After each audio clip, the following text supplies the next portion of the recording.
The gym lights flickered as 12-year-old Kayla Bennett stepped forward to practice her solo for the talent show. Tyler Bennett sat in the third row of bleachers, his phone balanced on his knee as he graded papers between watching his daughter. She wore her favorite red dress, the one her mother had bought her before everything changed. Kayla opened her mouth to sing, then stumbled. Tyler looked up just as his daughter's knees buckled. The sheet music scattered across the polished floor like fallen leaves. Her body crumpled in a heap of red fabric and dark braids. Kayla. Tyler vaulted over the bleacher railing, his papers flying everywhere. He reached her in seconds, gathering her limp form into his arms. Her brown skin had gone ashen, lips tinged with blue. The other parents crowded around, their voices a distant buzz. Someone called 911. Tyler pressed his fingers to Kayla's neck, feeling for a pulse. It fluttered weakly under his touch, irregular and frightening. "Baby, wake up. Please wake up." His voice cracked. 2 years ago, he'd held his wife Michelle the same way as cancer stole her last breath. He couldn't lose Kayla too. She was all he had left. The ambulance arrived within minutes. Tyler climbed in beside the stretcher, holding Kayla's small hand. Her eyes fluttered open briefly. "Dad." Her voice was barely a whisper. "I'm here, sweetheart. I'm right here." The emergency room at St. Mary's Hospital smelled like antiseptic and fear. Tyler paced the waiting area, his carpenter's boots leaving scuff marks on the white tile. He'd come straight from teaching his history class to Kayla's rehearsal, still wearing his button-down shirt and khakis, now wrinkled and stained with sweat. His phone buzzed. His mother. "Tyler, what happened?" "The school called me." "She collapsed, Mom. They're running tests." He rubbed his eyes, exhaustion pulling at every muscle. Between teaching full-time and taking weekend carpentry jobs to make ends meet, he barely slept. But none of that mattered now. "I'm coming down there." "No, stay with Dad. I'll call you when I know something." 3 hours passed like 3 years. Tyler watched other families come and go, some crying with relief, others with grief. He prayed silently, bargaining with God the way he had when Michelle got sick. "Take anything else, just not my daughter." "Mr. Bennett?" A doctor in blue scrubs approached, her expression serious. "I'm Dr. Patel. We need to talk about Kayla." Tyler's heart stopped. "Is she okay?" "She's stable now, but we found something concerning." Dr. Patel gestured to a quiet corner. "Your daughter has a congenital heart defect. The ventricle wall is deteriorating. She needs surgery soon, within the next 3 weeks, or..." She paused. "The prognosis isn't good without intervention." The words hit Tyler like physical blows. "Heart surgery. 3 weeks. Not good. What kind of surgery? What does it cost?" The practical questions came automatically, even as his mind reeled. Open heart surgery to repair the ventricle. With the specialists required and post-operative care, you're looking at around $300,000. $300,000. Tyler made $42,000 a year teaching. His carpentry jobs brought in maybe another 15. He had some savings, about $8,000, carefully set aside. Michelle's medical bills had drained everything else. His insurance through the school covered 80% of basic procedures, but Dr. Patel was already shaking her head. "This type of surgery requires specialists not in your network.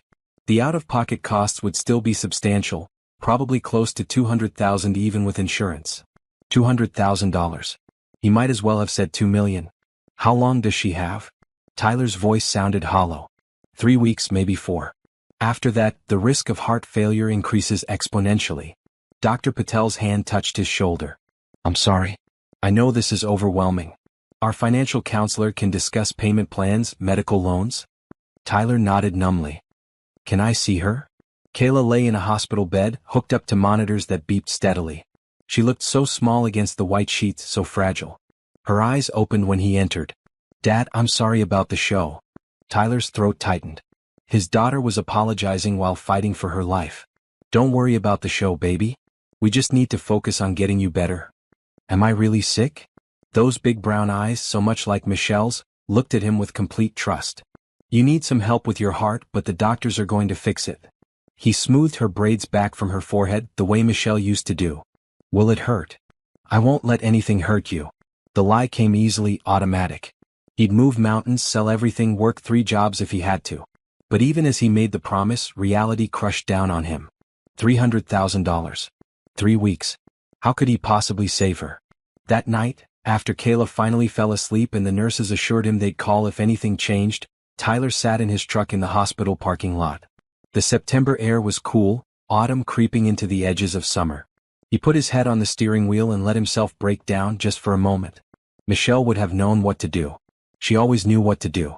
But Michelle was gone, buried in Riverside Cemetery under a simple headstone that read, "Beloved Wife and Mother." Now Kayla might join her and Tyler would be completely alone. His phone buzzed again. A reminder about tomorrow's parent-teacher night at Riverside Elementary. He'd completely forgotten. As a teacher, he was expected to be there, meeting with other parents about the upcoming school year initiatives. The new school board director was supposed to introduce some education funding program. Tyler almost deleted the reminder. How could he smile and shake hands and pretend everything was fine when his daughter was dying? But he needed this job. Needed the insurance even if it wasn't enough. Needed the stability. He'd go, put on a brave face for an hour, then come back to the hospital. He drove home in a daze, the familiar streets of his neighborhood blurring past. The small 3-bedroom house looked dark and empty. Michelle's garden had gone to weeds after she died. He kept meaning to fix it but never found the time. Inside, everything reminded him of happier days. Kayla's artwork on the refrigerator. Family photos on the mantle. Michelle's book still on the nightstand, bookmark holding her place forever. Tyler pulled out his laptop and started searching. Medical loans, crowdfunding, charity organizations, anything. The numbers swam before his tired eyes. Even if he got approved for loans, the monthly payments would be impossible. He'd lose the house. He thought about calling his parents, but they were living on retirement savings. His in-laws were in the same boat. Michelle's sister lived in California with 3 kids of her own, barely making it. There had to be a way. There had to be. By 3 in the morning, Tyler had filled out a dozen loan applications and started a crowdfunding page. He hated asking for help, hated the idea of strangers' pity, but pride meant nothing compared to Kayla's life. He fell asleep at the kitchen table, his head on his folded arms, and dreamed of Michelle telling him everything would be okay. But when he woke at dawn to his alarm, she was still gone and Kayla was still dying. The next day passed in a blur of teaching classes while his mind was at the hospital. His students noticed his distraction. His colleague and best friend Patrick, who taught math next door, pulled him aside during lunch. "Tyler, what's going on? You look terrible." Tyler told him. Everything. The words poured out in the empty classroom while students laughed and played outside. Patrick's dark face creased with concern. "Man, I'm so sorry. What can I do? I can lend you some money, not much, but..." "Thanks, Pat. I appreciate it." Tyler knew Patrick had his own family to support. "I'll figure something out." But would he? Time was ticking away, each hour bringing Kayla closer to the edge. That evening, Tyler forced himself to shower, change into clean clothes, and drive to the school for parent-teacher night. He moved through the motions like a puppet, shaking hands, nodding at conversations he barely heard. The gym where Kayla had collapsed yesterday was now set up with tables and refreshment stations. Parents mingled, discussing fundraisers and sports programs. Tyler grabbed a cup of coffee and tried to look engaged. "Good evening, everyone." Principal Morrison's voice boomed through the microphone. "Thank you for coming tonight. We have someone very special to introduce. Our new school board director has generously offered to fund several educational initiatives this year. Please welcome Ms. Brianna Cole." Tyler looked up as a woman in a blue business suit walked to the front. His coffee cup slipped from his fingers, hitting the floor with a splash. Those eyes. That face. 15 years older, more polished, radiating success and confidence, but unmistakably her. Brianna Cole. His first love. The woman who'd broken his heart in college and disappeared without explanation. She scanned the crowd as she spoke about education funding and community investment. Then her gaze landed on Tyler, standing frozen with coffee pooling around his feet. Her confident smile faltered. Their eyes met across the crowded gym, and for a moment 15 years vanished. They were 21 again, in love and planning a future together, before everything fell apart. Have you ever faced a moment where your past and present collided in the most unexpected way, when you were at your lowest point? If this story resonates with you, please subscribe and comment below what you think will happen when Tyler and Brianna finally speak after all these years. Your support means everything. Brianna recovered first, returning her attention to the presentation, but Tyler saw the slight tremor in her hands as she adjusted the microphone. Her voice remained steady as she outlined the new scholarship programs and technology grants for Riverside Elementary. Tyler barely heard the words. His mind spun with questions. What was Brianna doing here? How had she become a CEO? Why had she left him all those years ago without even a goodbye? The presentation ended to polite applause. Parents swarmed Brianna with questions and gratitude. Tyler considered leaving, but Patrick appeared at his elbow. "Dude, you okay? You look like you've seen a ghost." Something like that. Tyler watched Brianna laugh at something Principal Morrison said. She looked successful, happy, completely different from the struggling college student he'd loved. They'd met sophomore year at State University. Tyler had been working 3 part-time jobs to keep his scholarship, studying education because he loved working with kids. Brianna had been a business major, brilliant and ambitious, but also kind and funny. They'd fallen hard and fast, spending every free moment together. Then, right before graduation, she'd vanished. No phone calls returned, no texts answered. He'd gone to her apartment and found it empty. Her roommate said Brianna had transferred to some fancy business school in New York. No forwarding address. No explanation. It had nearly destroyed him. He'd loved her completely, had been planning to propose after graduation. Instead, he'd spent months trying to understand what he'd done wrong. Then he'd met Michelle at his first teaching job. Sweet, steady Michelle, who'd helped him heal and taught him to love again. They'd built a good life together, had Kayla, were happy. Until cancer stole it all away. Now here was Brianna, walking back into his life on the worst day he'd had since Michelle's funeral. "Tyler?" Her voice, slightly deeper than he remembered but still achingly familiar, came from behind him. He turned slowly. Up close he could see the changes time had made. Fine lines around her eyes, silver threaded through her black hair, an expensive watch on her wrist. But her smile, uncertain and hopeful, was exactly the same. "Brianna." His voice came out rougher than intended. "I can't believe it's you. When I saw the school roster, I saw your name listed as a teacher, but I thought it might be someone else." She twisted her hands together, a nervous gesture he remembered. "How are you? How was he?" His daughter was dying, he was drowning in debt, he hadn't slept properly in 2 years, and the woman who'd broken his heart was standing in front of him asking casual questions. "I'm fine. Congratulations on your success." He gestured vaguely at the presentation materials. "So, that's impressive. Tyler, She glanced around at the other parents nearby. "Can we talk somewhere private?" "I don't think that's a good idea." He needed to get back to the hospital, back to Kayla. This trip down memory lane was the last thing he could handle right now. "Please. I owe you an explanation. I've owed you one for 15 years. Patrick caught his eye and nodded encouragingly. Tyler sighed. Maybe getting closure would help somehow, though he doubted it. "Fine. The classroom down the hall is empty." They walked in silence, the familiar hallway feeling surreal. Tyler's classroom was at the end, his name on the door. He'd taught here for 8 years, first with Michelle visiting during lunch, then alone after she got sick, and now as a widower trying to save his daughter. He flipped on the lights. Student desks sat in neat rows, history posters covering the walls. A photo of Kayla in her red dress sat on his desk, taken at last year's talent show. She'd won second place singing a song Michelle had loved. Brianna saw the photo. "Is that your daughter?" "She's beautiful. Her name is Kayla. She's 12. Tyler leaned against his desk, arms crossed. "You wanted to talk?" Brianna took a breath. "I'm sorry. For leaving the way I did.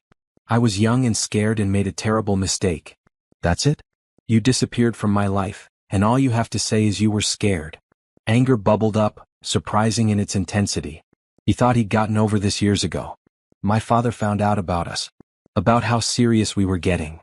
Brianna's voice dropped.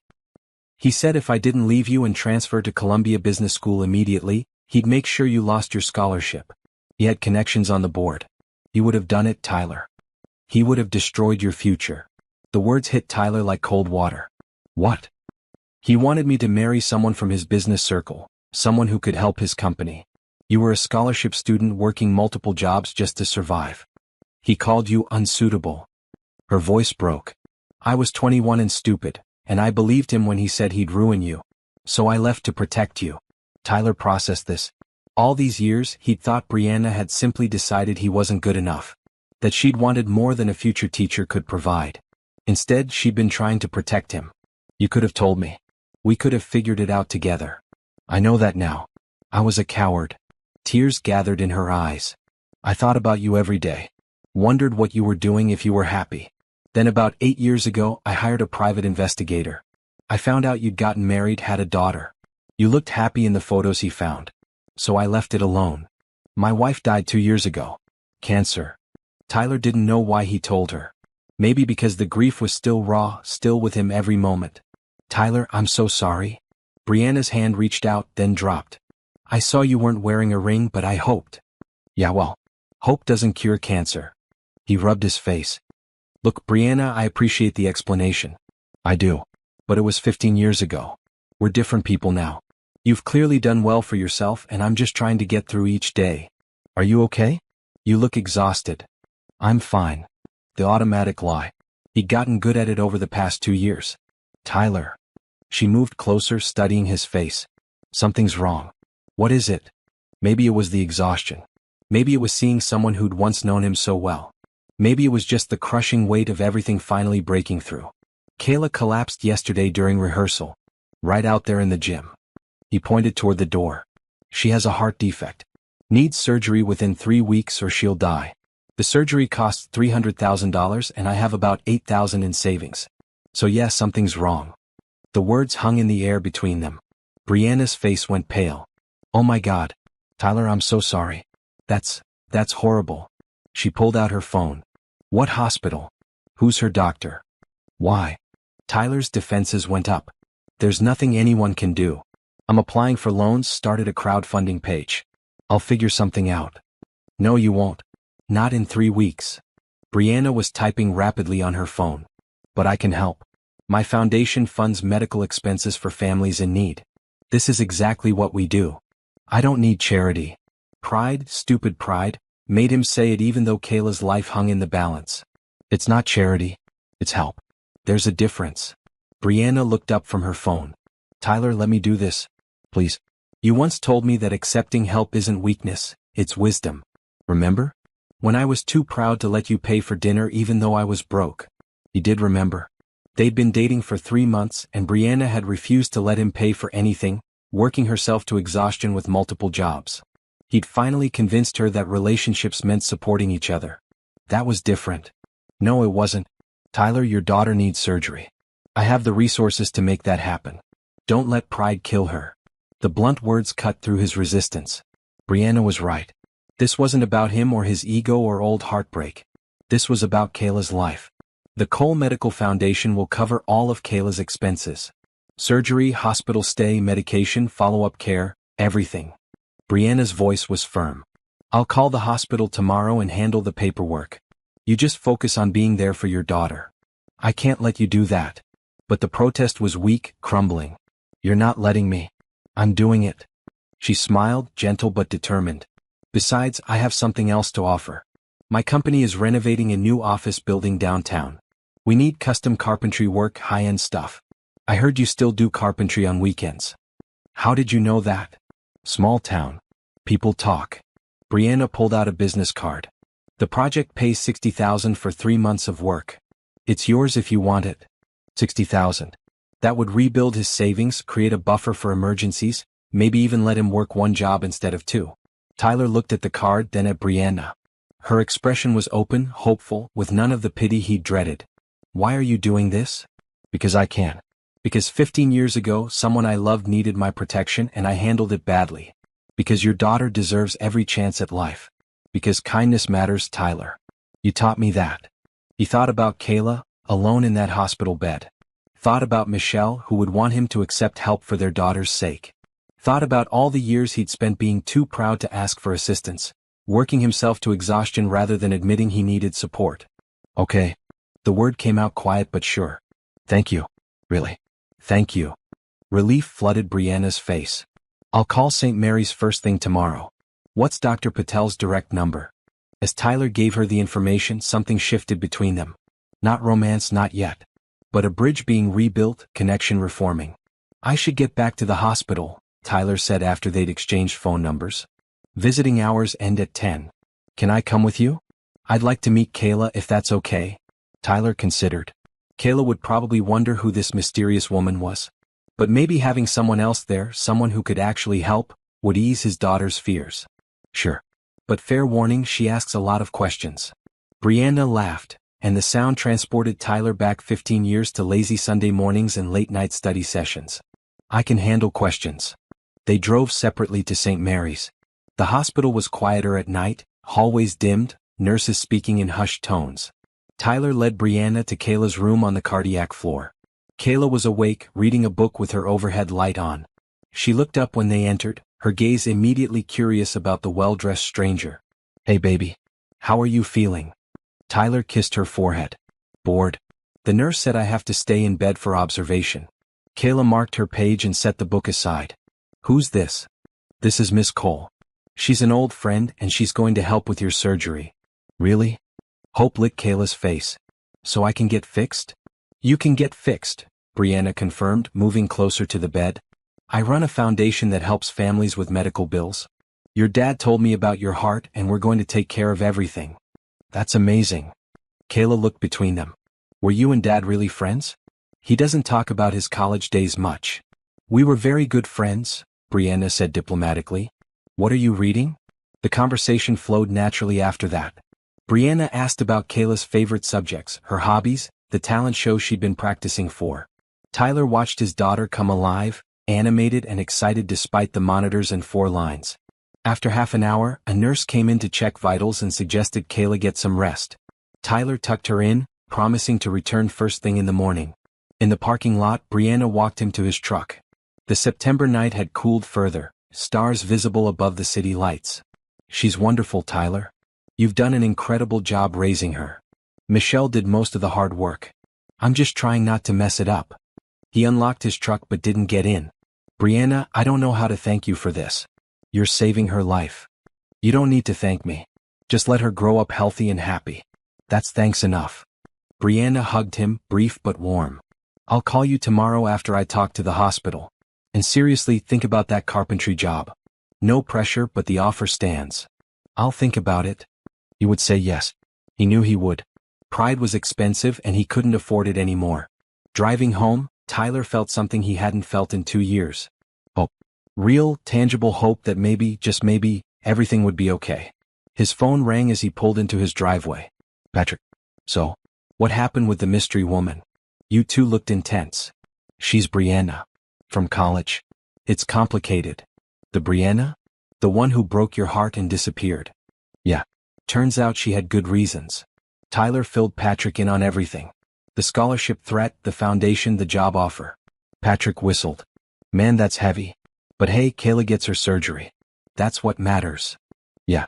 That's what matters." Tyler hung up and sat in his dark truck, looking at his empty house. Life had a strange way of bringing people back when you needed them most. Brianna Cole was proof of that. Now he just had to figure out what it meant, having his first love reappear just when his world was falling apart. Inside, he updated Kayla's crowdfunding page with the news that funding had been secured through a private foundation. The messages of support flooded in, people relieved and happy.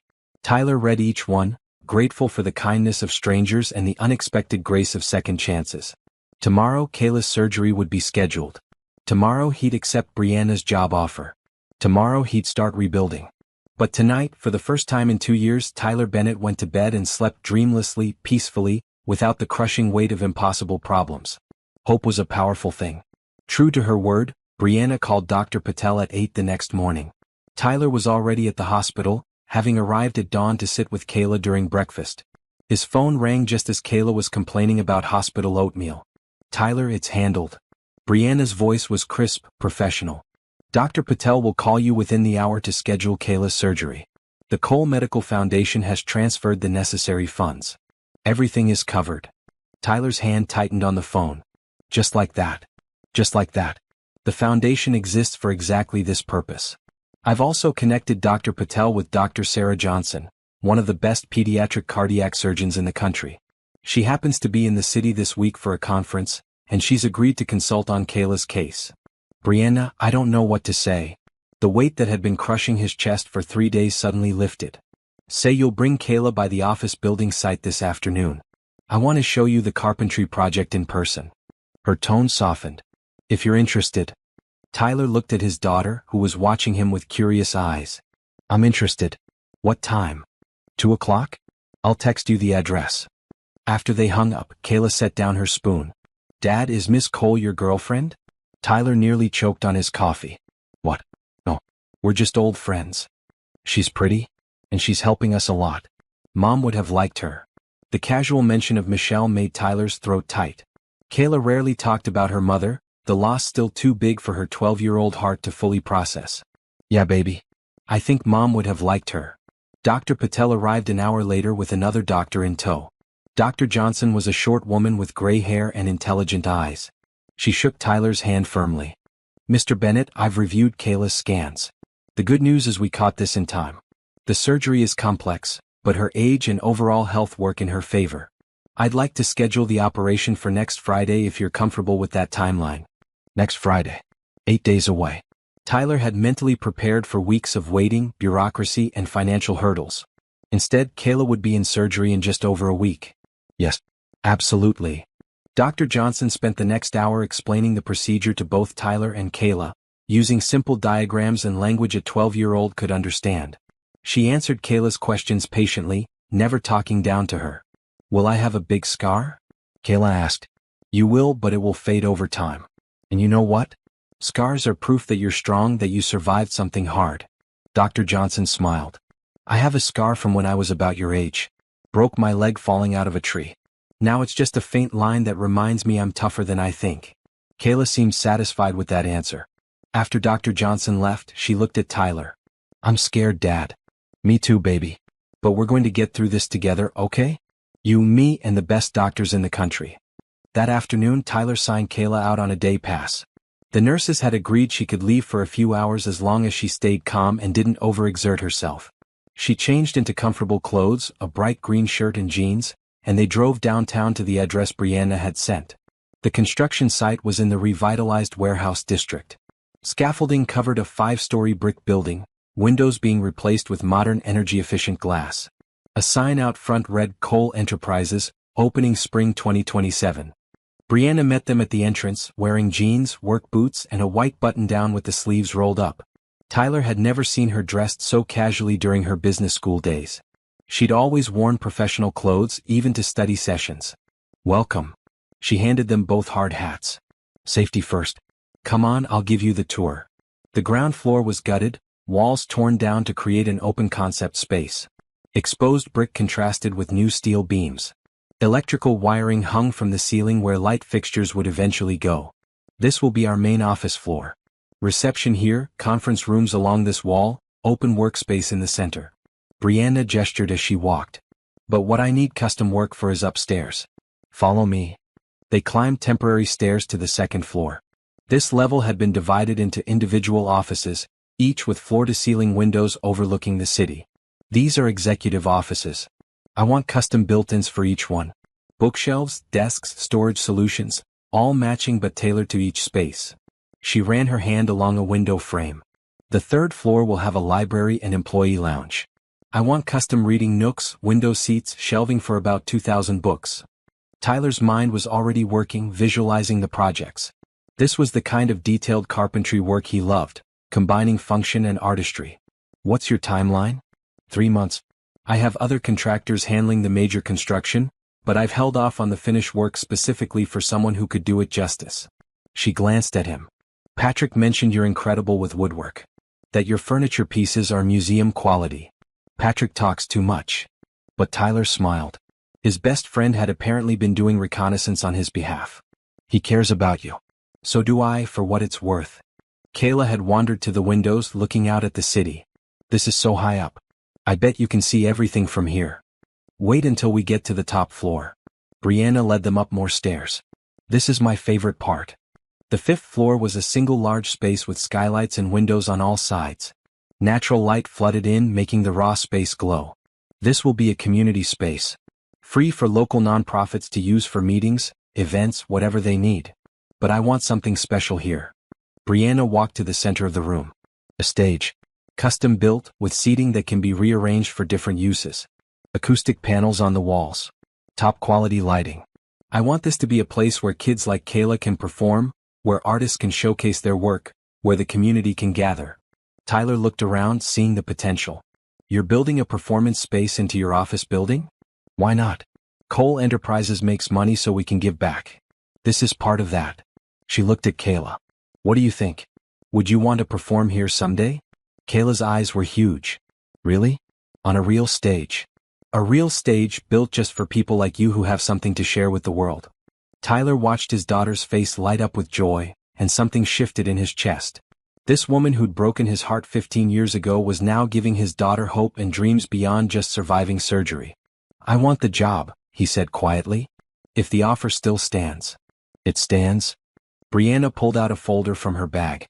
"Contract, payment schedule, materials budget. Look it over, negotiate anything you want changed. I want this to be fair." They sat on upturned buckets while Kayla explored the empty space, her footsteps echoing. Tyler read through the contract carefully. The terms were generous. $60,000 over 3 months, half paid up front, the rest on completion. Material costs covered separately. Full creative control over designs, subject to her approval. "This is more than fair. It's overly generous. I pay for quality. Your work is worth it." Brianna watched Kayla, who was singing softly to herself, testing the acoustics. "She has a beautiful voice. She gets that from Michelle. I can't carry a tune to save my life." Tyler signed the contract, his carpenter's hands familiar with the weight of pens and promises. "When do I start?" "Whenever you're ready. The main construction finishes in 2 weeks. After that, the space is yours."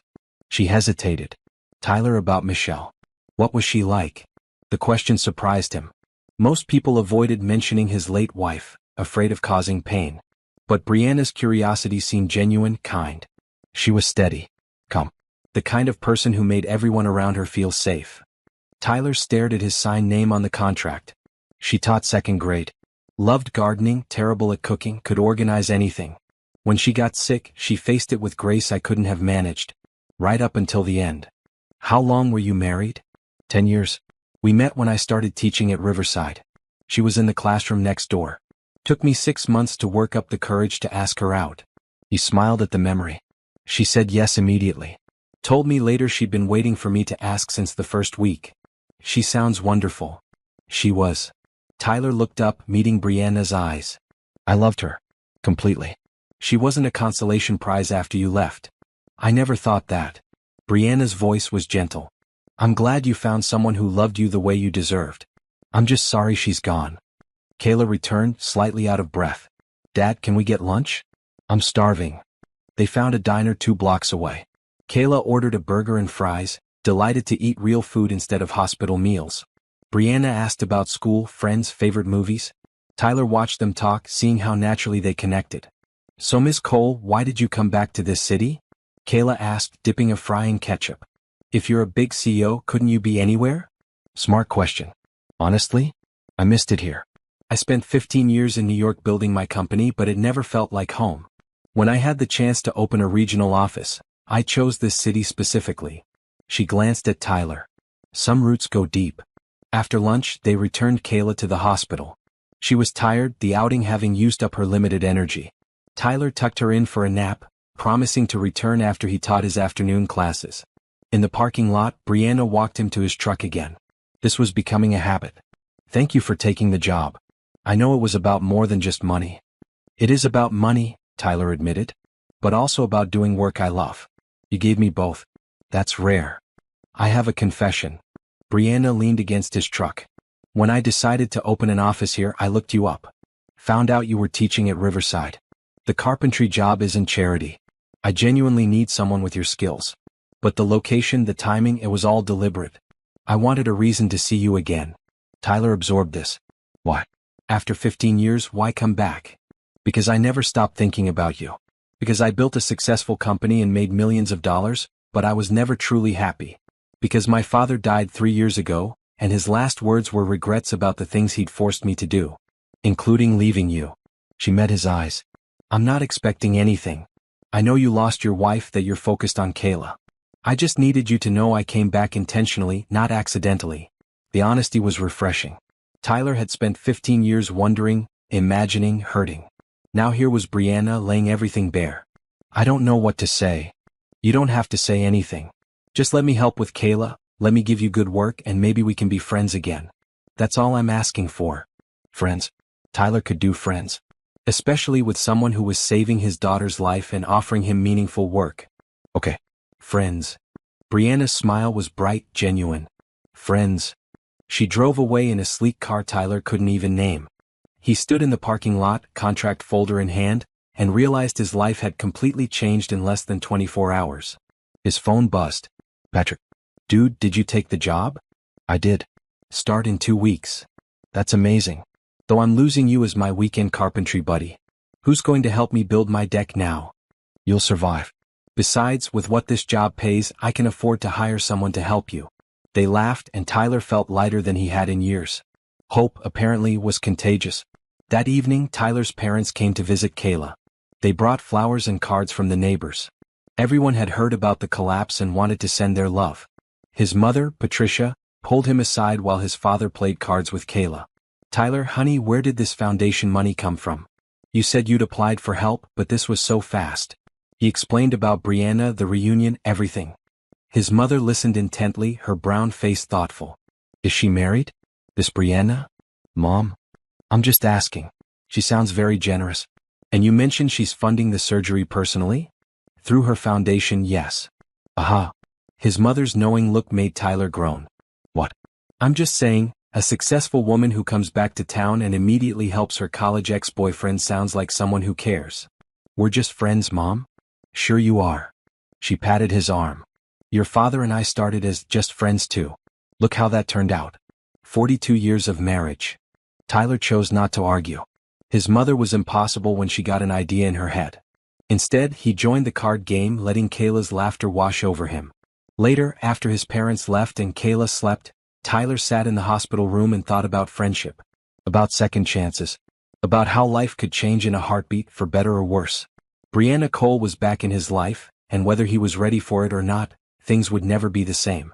The next week passed in a blur of preparation. Dr. Johnson scheduled additional tests for Kayla, all covered by the Cole Medical Foundation. Tyler continued teaching but arranged for substitute coverage for the 2 weeks following surgery. Patrick volunteered to handle his classes, waving away Tyler's gratitude. That's what friends do, man. Besides, I've always wanted to teach history. How hard can it be? My students will eat you alive. I taught middle school math for 10 years. I've survived worse. Brianna came by the hospital every evening after work, bringing books and games for Kayla. She'd arrive in her business clothes, then kick off her heels and sit cross-legged on the floor while Kayla beat her at card games. Tyler watched these interactions with mixed feelings. Gratitude, certainly. Kayla had been withdrawn and scared before Brianna's visit started. Now she was animated, talking about the future, making plans for after surgery. But there was something else too. A warmth in his chest when Brianna laughed. A flutter when their hands accidentally touched passing cards. Feelings he'd thought died with Michelle. On Thursday evening, 4 days before the surgery, Brianna arrived with takeout from Kayla's favorite Thai restaurant.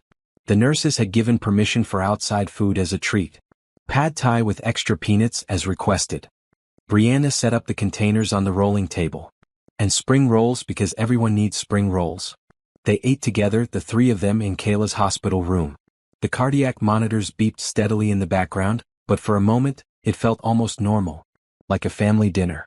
Kayla monopolized the conversation, telling Brianna about her friends at school, the latest drama in 6th grade, her plans to audition for the school musical next semester if she was healthy enough. When I'm recovered, will I be able to sing again? Like without getting tired? Dr. Johnson had visited that morning to answer final questions. Dr. Johnson says after recovery, you'll be able to do everything other kids do. Maybe even more because your heart will be stronger than it was before. So I could run? I've never been able to run long distances. I always got too tired. You'll be able to run, Tyler confirmed. Track team, soccer, whatever you want to try. Kayla grinned. Maybe I'll do cross country. That would be cool. After dinner, Kayla wanted to watch a movie. She chose an animated film about a girl who went on an adventure to save her family. Tyler settled into the uncomfortable chair that had become his second home, while Brianna sat on the foot of the bed. Halfway through the movie, Kayla fell asleep, her head on the pillow, one hand clutching the stuffed bear the nurses had given her. Tyler gently covered her with a blanket. She's exhausted, Brianna whispered. All the tests this week. Yeah. But she's handling it better than I expected. Tyler turned off the movie but left the soft overhead light on. Better than I'm handling it, honestly. You're terrified. That's normal. I keep thinking about all the things that could go wrong. The surgery is risky even with the best surgeon. What if something happens? What if I lose her too? Brianna moved to sit in the other chair, the one Tyler's mother usually occupied. What if everything goes right? What if she wakes up with a fixed heart and a full life ahead of her? I want to believe that. I'm trying to. They sat in comfortable silence, watching Kayla sleep. Finally, Brianna spoke quietly. Can I ask you something? About Michelle? Sure. Do you still love her? The question wasn't accusatory or jealous. Just curious, gentle. I'll always love her. She's Kayla's mother. She was my partner for 10 years. But she's gone. Tyler chose his words carefully. Grief is strange. Some days I miss her so much I can barely breathe. Other days I go hours without thinking about her and then I feel guilty. There's no handbook for this. My father died 3 years ago. I hated him for what he did to us, to me, but I also loved him. He was my dad. Brianna's voice was distant. At his funeral I cried, but I wasn't sure if it was grief or relief or just exhaustion from carrying around anger for so long. Did you make peace with him before he died? No. He was too proud to apologize and I was too stubborn to forgive. Now I'll never know if we could have fixed things.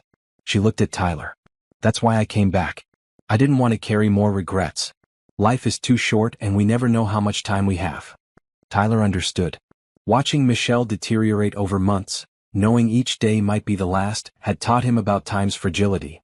About saying important things before it was too late. I'm glad you came back, he said honestly. Not just because of the help with Kayla, though that's huge, but because I needed closure too. I spent years wondering what I'd done wrong, why I wasn't enough. Knowing it wasn't about me, that you were trying to protect me, that helps. You were always enough, Tyler. More than enough. I was the one who wasn't strong enough to fight for us. We were kids. 21 years old, trying to figure out our lives. Maybe it wasn't supposed to work out then. Maybe. Brianna smiled sadly. But what about now? The question hung in the air. Tyler didn't have an answer.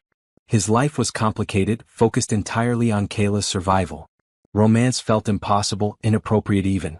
But looking at Brianna, seeing the vulnerability in her eyes, he felt the same pull that had drawn him to her 15 years ago. Intelligence, kindness, strength. She'd built an empire but never lost her compassion. I don't know, he said finally. Ask me again after Kayla's surgery. Right now, I can't think about anything else. That's fair. Brianna stood. I should go. Let you get some rest. I'll be here Friday morning before they take her to surgery. You don't have to do that. I want to. Kayla asked me to be there and I won't let her down. At the door, Brianna paused. Tyler? For what it's worth, Michelle was lucky to have you. And someday when you're ready, some other woman will be lucky too. She left before he could respond. Tyler sat alone with his sleeping daughter, thinking about luck in love and second chances. His phone buzzed. A text from Patrick. How's Kayla doing? Good. Surgery's in 4 days.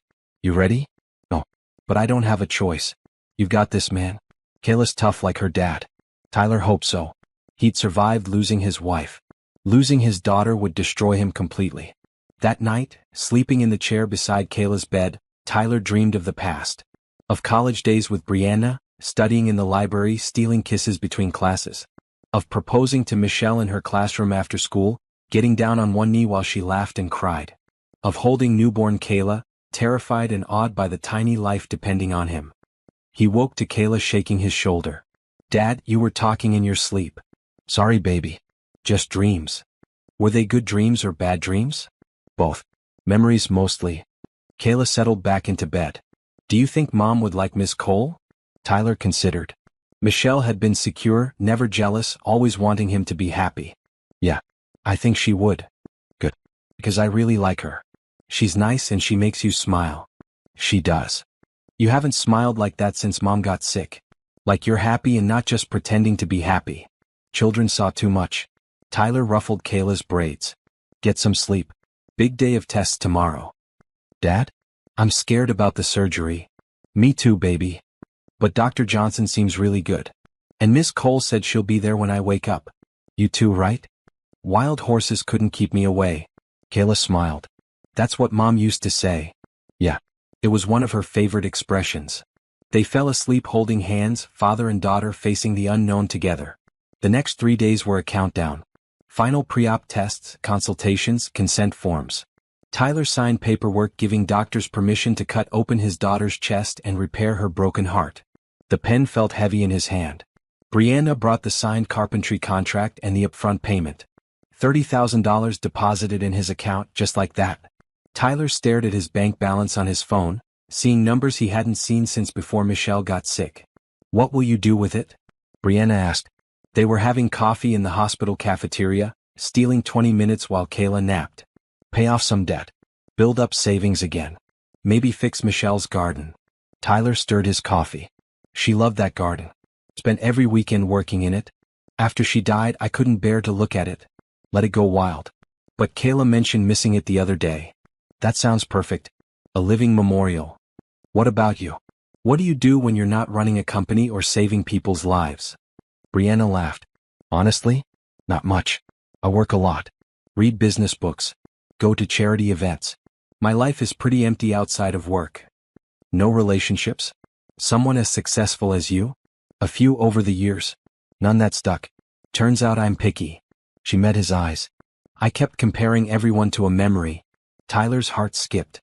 "That's not fair to them. Or to you." "I know. But the heart wants what it wants, even when it's impractical and 15 years too late." Before Tyler could respond, his phone rang. "Dr. Johnson." "Mr. Bennett, I wanted to confirm. Surgery is scheduled for tomorrow at 7 a.m. Kayla should be in recovery by early afternoon if everything goes smoothly. Do you have any last questions?" "Tomorrow." The word felt surreal. "No questions. We'll be ready." After he hung up, Brianna reached across the table and squeezed his hand. "She's going to be fine." "You can't know that. I can hope it. And hope is powerful." They returned to Kayla's room together. His daughter was awake, playing a game on the tablet Brianna had brought her. "Dad, Miss Cole, guess what? The nurse said I can have ice cream tonight. Any flavor I want." "What flavor are you thinking?" Tyler asked. "Chocolate with peanut butter. It's the best." Kayla paused her game. "Is tomorrow really the day?" "Tomorrow's really the day." Kayla nodded, her young face serious. "Okay, I'm ready." Tyler wished he could say the same. That evening, Tyler's entire family came to visit. His parents, Michelle's parents, his sister from 2 hours away, even cousins he hadn't seen in months. They crowded into Kayla's room, bringing love and noise and support. Michelle's mother, Patricia, hugged Tyler for a long time. "Michelle would be so proud of how you're handling this. You're a good father, Tyler." "I'm trying." "That's all any of us can do." When visiting hours ended, the family reluctantly left. But Tyler's mother lingered. "Where's that Brianna woman? I wanted to thank her. She said goodbye earlier. Had a late business call." "Well, tell her we're grateful. For everything." His mother studied his face. "She seems special." "Mom? I'm just saying. Michelle would want you to be happy, Tyler. She loved you too much to want you alone forever. It's too soon. And too complicated. Life is always complicated. Doesn't mean you stop living it." She kissed his cheek. "Get some rest. Tomorrow's a big day." After everyone left, Tyler lay down on the cot the nurses had set up for him. Kayla was already asleep, sedated slightly to help her rest before surgery. His phone lit up with a text. "Brianna. Thinking of you both tonight. Kayla is strong and so are you. See you in the morning." Tyler stared at the message then typed back. "Thank you. For everything. Not just the money and the job. For being here." Her response came quickly. "Where else would I be?" Tyler set his phone aside and closed his eyes. Tomorrow would bring fear and hope in equal measure. But tonight, in this quiet room with his daughter breathing steadily nearby, he let himself feel grateful. For medical science. For generous friends. For second chances. For Brianna Cole, who'd come back into his life at exactly the right moment, whether by accident or design. Sleep came slowly, but when it did, Tyler dreamed of the future. Of Kayla running cross-country, of finishing the community space at Cole Enterprises, of Michelle's garden blooming again. And maybe, just maybe, of brown eyes that had haunted him for 15 years finally finding their way back home. Tyler didn't sleep much. Every time he closed his eyes, he imagined worst-case scenarios. By 5 a.m., he gave up and sat watching Kayla sleep, memorizing her peaceful face. At 6, the nurses came to prep her for surgery. They were cheerful and efficient, checking vitals and starting new 4 lines. Kayla woke groggily, disoriented. "Is it time?" "It's time, baby." Tyler helped her sit up, his hands steadier than he felt. Dr. Johnson appeared at 6:30, wearing scrubs and a confident smile. "Good morning, Kayla. Ready to get that heart fixed?" "I guess so." Kayla's voice was small, scared. I've done this surgery over 200 times. You're in excellent hands. Dr. Johnson squeezed Kayla's foot. I'll see you in the operating room, okay? As the surgical team prepared to wheel Kayla away, Brianna arrived. She wore jeans and a blue sweater, her hair pulled back, no makeup. She looked younger, more like the college student Tyler remembered. Sorry I'm late. Traffic. She moved to Kayla's side. Hey brave girl. How are you feeling? Scared. That's okay. Being scared means you're human. Brianna held Kayla's hand. But here's what I know. You're strong, Dr. Johnson is brilliant, and your dad loves you more than anything in the world. That's a pretty good combination. Kayla managed to smile. Will you really be here when I wake up? I promise. Wild horses couldn't keep me away. Tyler's chest tightened hearing his words, Michelle's words, come from Brianna's mouth. The orderly began wheeling the bed toward the elevators. Tyler and Brianna walked alongside, one on each side. In the elevator, Kayla looked between them. Dad? If something happens. Nothing's going to happen. But if it does, don't be sad forever, okay? Mom wouldn't want that. She'd want you to be happy. Tyler couldn't speak around the lump in his throat. He just kissed her forehead, breathing in her smell of hospital soap and kid shampoo. At the surgical floor doors they had to stop. Only medical personnel beyond this point. Kayla gripped both their hands. I love you, Dad. I love you too, baby girl. So much. She looked at Brianna. Thank you for everything, Miss Cole. Call me Brianna. And you're welcome, sweetheart. Then the doors swung shut and Kayla was gone. Tyler stood frozen, staring at the closed doors. Brianna's hand found his. Come on.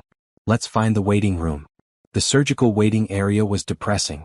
Beige walls, uncomfortable chairs, outdated magazines. A coffee maker in the corner dispensed something that barely qualified as coffee. Tyler paced while Brianna sat, watching him. You should sit.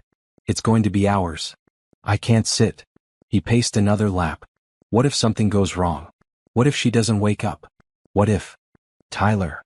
Brianna stood and stopped him, hands on his shoulders. Breathe. You're spiraling. My daughter is on an operating table getting her heart cut open. I'm allowed to spiral. You are. But it won't help her. Her voice was gentle but firm.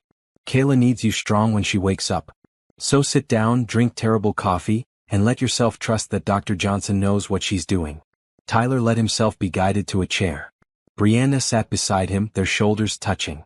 The contact was grounding, comforting. Tell me about Michelle's garden, Brianna said. What did she grow? The question surprised him. Why? Because you need distraction and I want to know. What did she plant? Tyler closed his eyes, remembering. Roses. She loved roses, every color. And vegetables in the back. Tomatoes, zucchini, herbs. She'd make dinner with whatever was ready, teaching Kayla about growing your own food. His voice softened. There was a bench under the oak tree. We'd sit there in the evenings after Kayla went to bed, just talking. Those were good times. They sound perfect. They were. Then cancer came and everything fell apart. She fought for 18 months.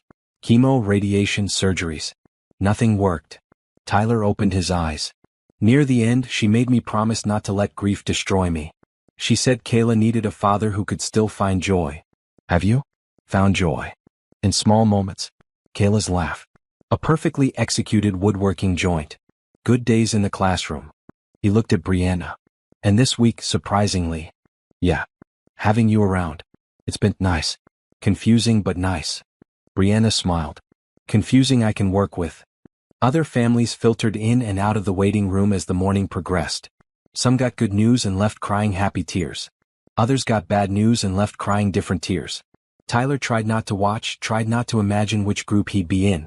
At 10 o'clock, Patrick arrived with breakfast sandwiches and actual good coffee. Figured you two might need this. He handed out the food. Any news? Not yet. Surgery can take 4 to 6 hours. Tyler unwrapped the sandwich but couldn't eat. His stomach was tied in knots. She's going to be fine, man. Kayla's tough. Everyone keeps saying that. Because it's true. Patrick settled into a chair across from them. Remember when she was 7 and broke her arm falling off the monkey bars? She didn't even cry. Just walked to the nurse's office and calmly explained what happened. Tyler remembered. Michelle had been so proud of Kayla's composure. She gets that from her mother. And from you. You're the calmest person I know in a crisis. I don't feel calm right now. Inside calm. The kind that counts. Patrick glanced at Brianna. So you're the famous Brianna. I've heard stories. All good, I hope. Brianna shook his hand. Mostly. A few about heartbreak and disappearing, but I assume there's more to that story. Patrick. Tyler shot him a warning look. What? I'm protective. Tyler's my best friend. Someone breaks his heart, I want to know why. Her father threatened to destroy my scholarship unless she left. She was protecting me. Tyler's voice was flat. Any other questions? Patrick whistled. Okay, that's valid. Sorry, Brianna. I'm usually less of a jerk. You're fine. You care about Tyler. That's admirable. Brianna sipped her coffee. And for the record, leaving him was the biggest mistake of my life.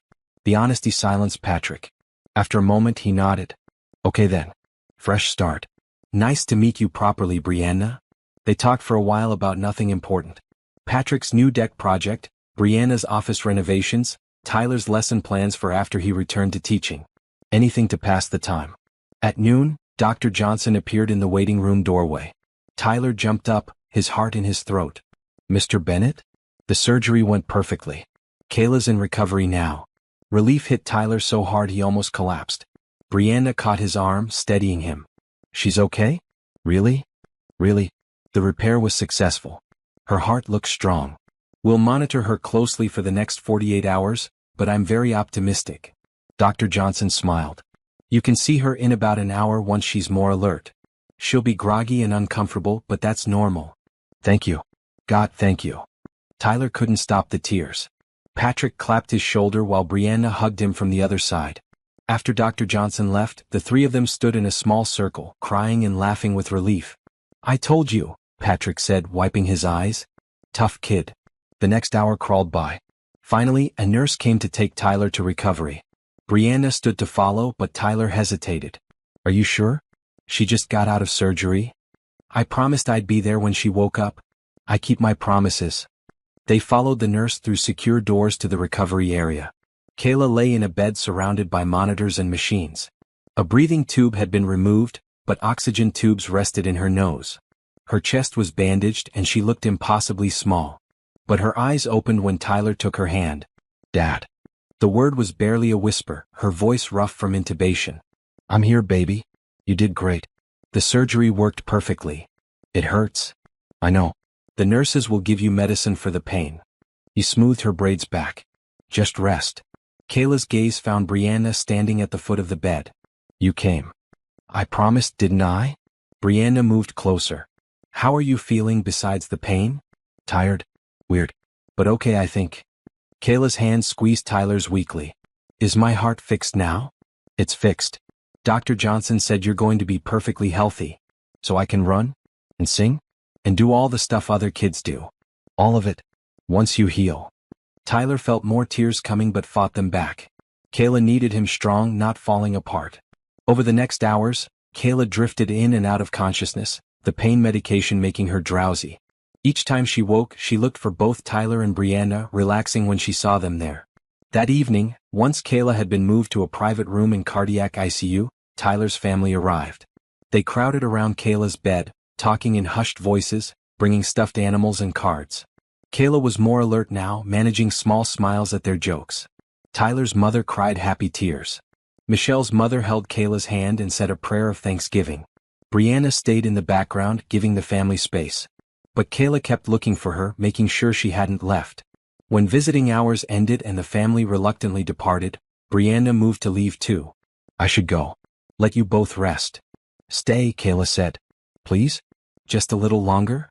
Brianna looked at Tyler, who nodded. Stay. She settled into the chair by the window while Tyler took his usual spot beside the bed. The three of them sat in comfortable silence, watching the sun set through the hospital window. This is nice, Kayla murmured, fighting sleep. All of us together. Like a family. Tyler and Brianna's eyes met over Kayla's bed. Something passed between them, understanding and possibility and fear all mixed together. Get some sleep, sweetheart, Tyler said gently. Tomorrow you'll feel even better. Will you both be here tomorrow? I'll be here, Tyler promised. Me too, Brianna added. I took the whole week off work. Kayla smiled, satisfied, and let sleep take her. Once she was deeply asleep, Brianna moved to stand beside Tyler. She's incredible. You've raised an amazing daughter. Michelle did most of the work. I'm just trying not to mess it up. You're doing more than that. You're giving her love, stability, hope. That's everything. Tyler watched his daughter breathe, the steady beep of monitors confirming her strong heartbeat. When Michelle died, I didn't think I'd survive. The grief was crushing. But Kayla needed me, so I got up every morning and kept going. Some days that's all I did. Just kept going. That's more than most people could manage. Is it? Because most days I feel like I'm failing. Working too much, not spending enough time with her, letting the house fall apart, forgetting to buy groceries or sign permission slips. I'm constantly behind, constantly exhausted. You're human. Single parenting is impossible. Anyone who does it at all is a hero. Tyler turned to face her. Thank you for being here today. I know you barely know Kayla, but your presence meant everything to her. To me too. I want to be here. Not out of obligation or guilt, but because I care. Brianna's voice dropped. About both of you. The admission hung in the air between them. Tyler knew he should back away, maintain boundaries, protect his heart and Kayla's. Getting involved with Brianna was risky, complicated. But looking at her in the dim hospital light, seeing the genuine care in her expression, Tyler felt something shift inside him. Not love, not yet. But the possibility of love. The beginning of something that could be beautiful if he was brave enough to try. I care too, he said quietly. I didn't want to. I tried not to. But I do. Brianna smiled, tentative and hopeful. Where does that leave us? I don't know. Kayla has to come first. She needs stability while she recovers, not her dad navigating a complicated relationship. I understand. I can wait. Can you? Because it might be months before she's fully healed. Before I have energy for anything beyond basic survival. Tyler, I waited 15 years. A few more months is nothing. She touched his hand gently. I'm not going anywhere. Whatever you need, whatever timeline works for you and Kayla, I'm here. The promise felt genuine. Tyler wanted to believe it. Okay. Friends for now. Close friends. And we'll see where things go. Friends sounds perfect. They shook hands solemnly, then both laughed at the formality of it. The laughter felt good, normal, like maybe life could include joy again. That night, Tyler slept in the chair beside Kayla's bed while Brianna went home to rest. But she texted him every few hours, checking in, offering support. Tyler found himself looking forward to her messages, to the connection they represented. The next morning, Kayla woke feeling better. The doctors reduced her pain medication and encouraged her to take small sips of water. She complained about the hospital food, which Dr. Johnson said was a good sign. If you're well enough to complain about food, you're well enough to recover, the surgeon said with a smile. Brianna arrived at 8 with coloring books and puzzles. She sat with Kayla for hours, working on projects together, chatting about anything and everything. Tyler watched them bond, seeing how naturally Brianna fit into their lives. Patrick visited during lunch, bringing sandwiches from Kayla's favorite deli. Michelle's sister called from California, crying with relief. Tyler's students sent a giant card covered in signatures and drawings. Over the next 3 days, Kayla's recovery progressed steadily. She graduated from liquids to soft foods to regular meals. Physical therapists helped her take short walks in the hallway, building back her strength. The incision healed cleanly, no signs of infection. Throughout it all, Brianna was there. Not hovering, not overwhelming, just present. Reading aloud when Kayla got bored, fetching coffee for Tyler, charming the nurses into extending visiting hours. On the 4th day post-surgery, Dr. Johnson declared Kayla ready to go home with specific care instructions. No strenuous activity for 6 weeks. Light walks are fine, but nothing that raises her heart rate significantly. Follow-up appointment in 2 weeks, then monthly checks for 6 months. She handed Tyler a folder of paperwork. Any questions? Can she go back to school? Half day starting next week if she feels up to it. Full days after another 2 weeks. Kayla cheered weakly from her bed. I get to see my friends. The ride home felt surreal. Tyler had spent so much time at the hospital it had become normal. Now, pulling into their driveway, seeing their small house with its overgrown garden and peeling paint, reality set in. His daughter was alive. She was healed. They'd gotten their miracle. Brianna helped Tyler set up the living room for Kayla's recovery. They moved the couch near the TV, stacked books and movies within reach, created a comfortable nest for healing. Do you need me to stay? Brianna asked once Kayla was settled with a movie. We'll be okay.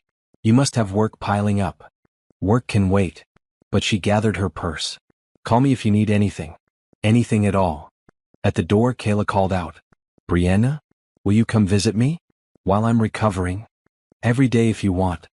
I want.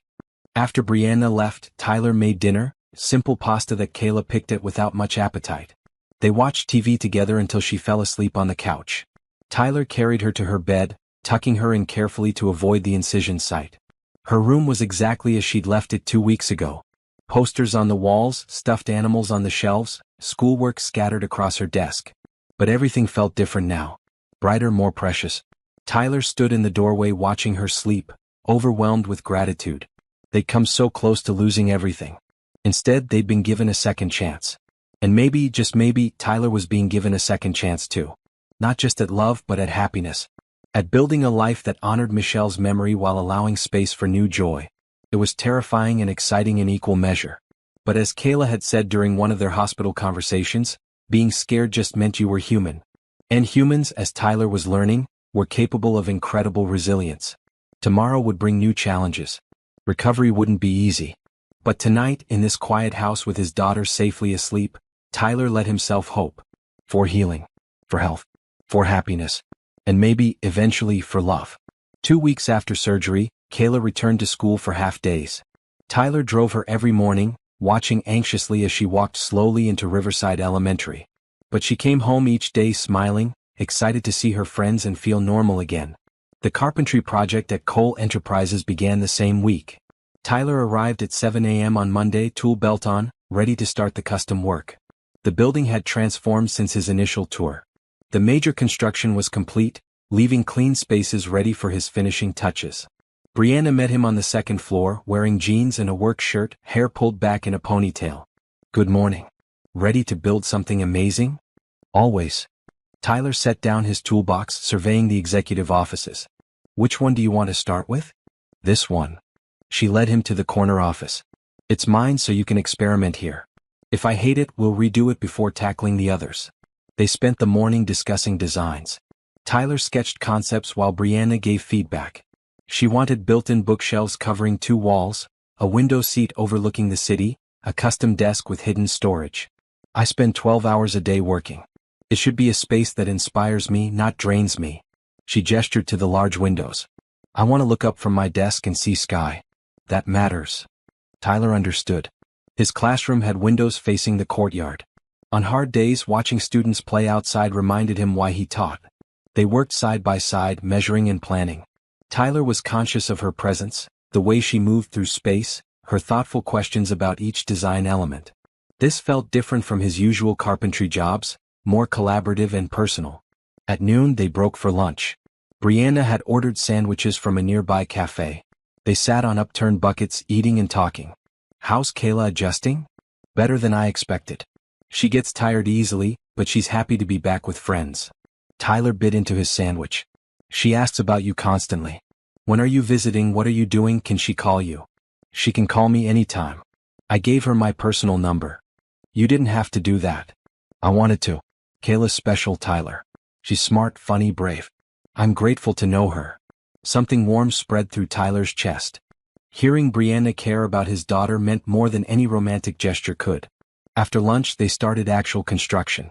Tyler cut wood while Brianna helped measure and hold pieces in place. She was surprisingly skilled, following instructions precisely. Did you do carpentry before? Tyler asked, noting her comfortable handling of tools. My grandfather was a carpenter. I spent summers helping him build furniture. He'd let me sand pieces and learn basic joints. Her expression softened with memory. He died when I was 16. I'd forgotten how much I enjoyed this. Why business instead of working with your hands? Family pressure. My father wanted me in the corporate world. Said carpentry was a hobby, not a career. I believed him. She helped Tyler lift a large bookshelf frame into position. But he was wrong. There's dignity in creating something tangible, something that lasts. Tyler secured the frame. That's why I love both teaching and carpentry. Both let you build things. One builds minds, the other builds physical objects. Both matter. You're a good teacher. Patrick told me. Patrick talks too much. He said your students love you. That you make history come alive, help kids who struggle, stay late tutoring anyone who needs help. Brianna handed him another board. That's rare. Most teachers burn out. I came close. After Michelle died, I nearly quit. Couldn't imagine standing in front of students pretending everything was fine when my world had shattered. Tyler measured the board, marking cut points. But then I realized teaching was the one thing that still made sense. Kids needed someone to care, and I could still do that even while grieving. You're stronger than you think. Or just stubborn. They worked in comfortable rhythm, conversation flowing naturally between focused silence. By late afternoon, the basic bookshelf structure was complete in Brianna's office. Tomorrow we'll add the shelves and detail work. Tyler packed his tools. Then it's just finishing and installation. It looks incredible already. Brianna ran her hand along the smooth wood. Thank you for taking this project.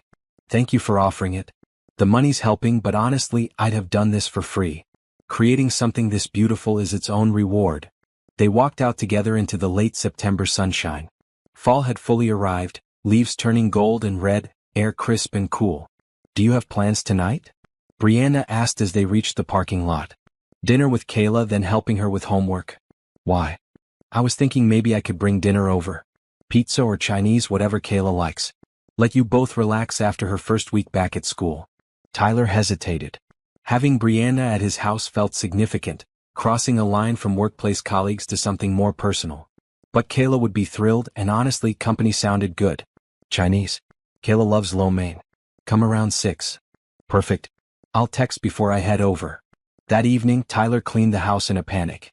He'd been so focused on Kayla's recovery he'd let everything slide.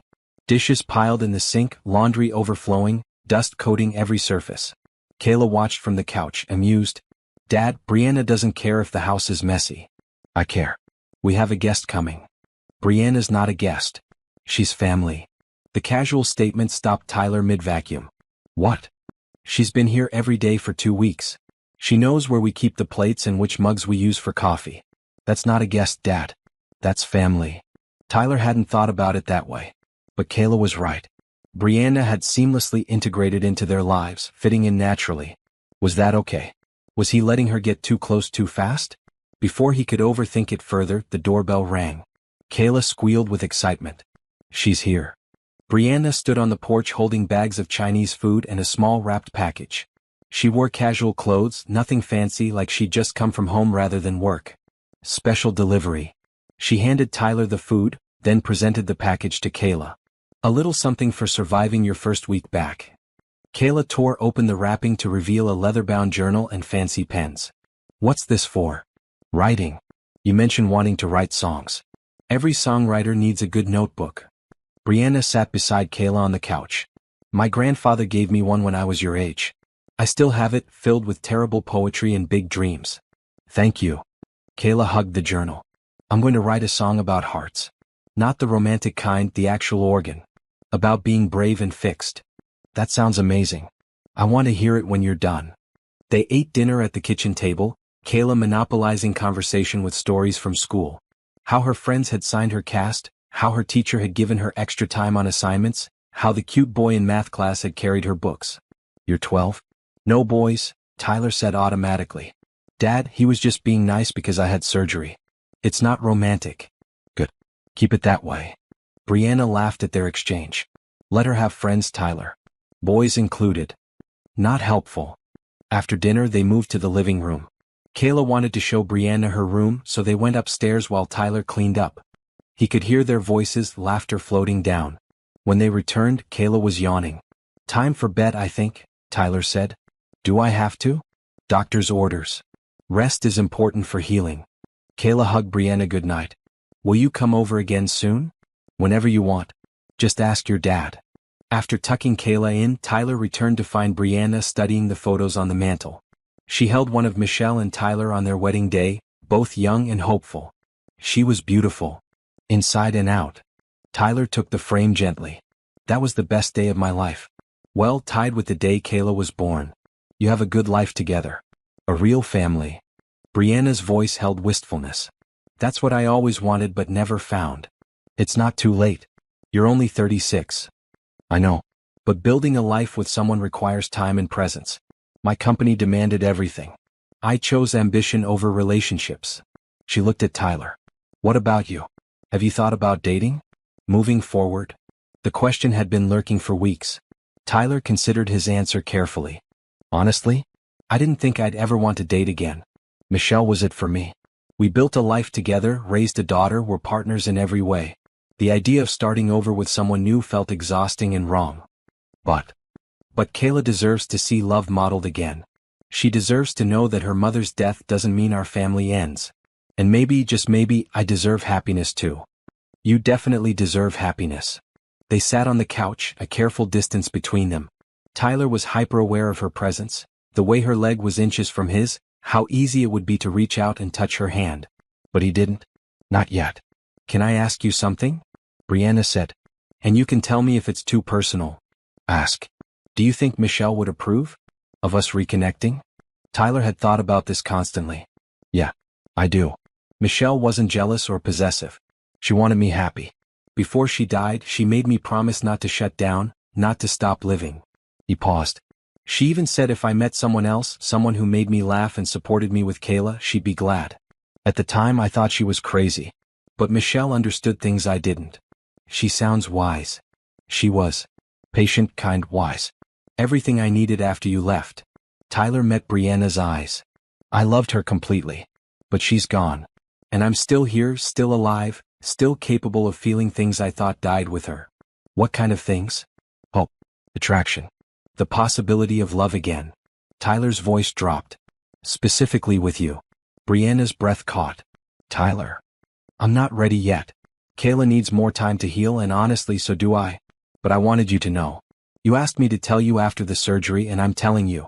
I'm falling for you again, Brianna. Or maybe I never stopped. The confession hung between them. Brianna's eyes shone with tears. I love you, Tyler. I never stopped. 15 years, dozens of other people, none of it mattered. It was always you. Tyler reached out and took her hand. The contact sent electricity through him, familiar and new all at once. Can we take this slow? Let Kayla adjust. Let me figure out how to balance being a father and being in a relationship. As slow as you need. Brianna squeezed his hand. I've waited 15 years. I can wait however long it takes. They sat holding hands on the couch, not kissing, not rushing. Just being present together, acknowledging the feelings growing between them. Eventually Brianna left. Tyler walked her to her car, the autumn night cool and starlit. Same time tomorrow at the work site? She asked. I'll be there. And maybe dinner again this week? Kayla would love that. So would I. Brianna smiled, that same smile that had captivated Tyler 15 years ago. Then she drove away, leaving him standing in his driveway feeling lighter than he had in years. Inside, Tyler checked on Kayla. She was awake, reading her new journal by nightlight. Dad? Do you like Brianna? Tyler sat on the edge of her bed. Yeah, I do. Is that okay with you? It's more than okay. She makes you happy. I can see it. Kayla set down her journal. Mom would like her. They're both smart and kind and they both loved you. Loved? Past tense for Mom? Mom's gone, Dad. I'll always love her, but she's not here anymore. Brianna is. Kayla's wisdom amazed him sometimes. It's okay to be happy again.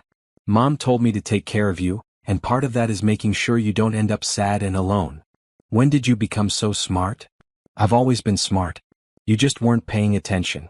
She grinned. So are you going to ask her to be your girlfriend? Eventually. We're taking it slow. Don't take too slow. You're not getting any younger. Tyler laughed and kissed her forehead. Get some sleep, smart mouth. That night, Tyler lay in bed thinking about second chances and new beginnings. About how love didn't have to be once in a lifetime. How hearts, both literal and metaphorical, could heal and grow stronger. Michelle had taught him that love was patient, kind, and enduring. Now Brianna was teaching him that love could also be reclaimed, rediscovered, reborn.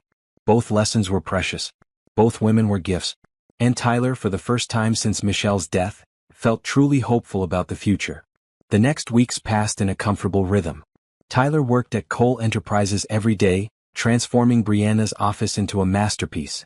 They fell into easy partnership, her ideas combining with his craftsmanship to create something beautiful.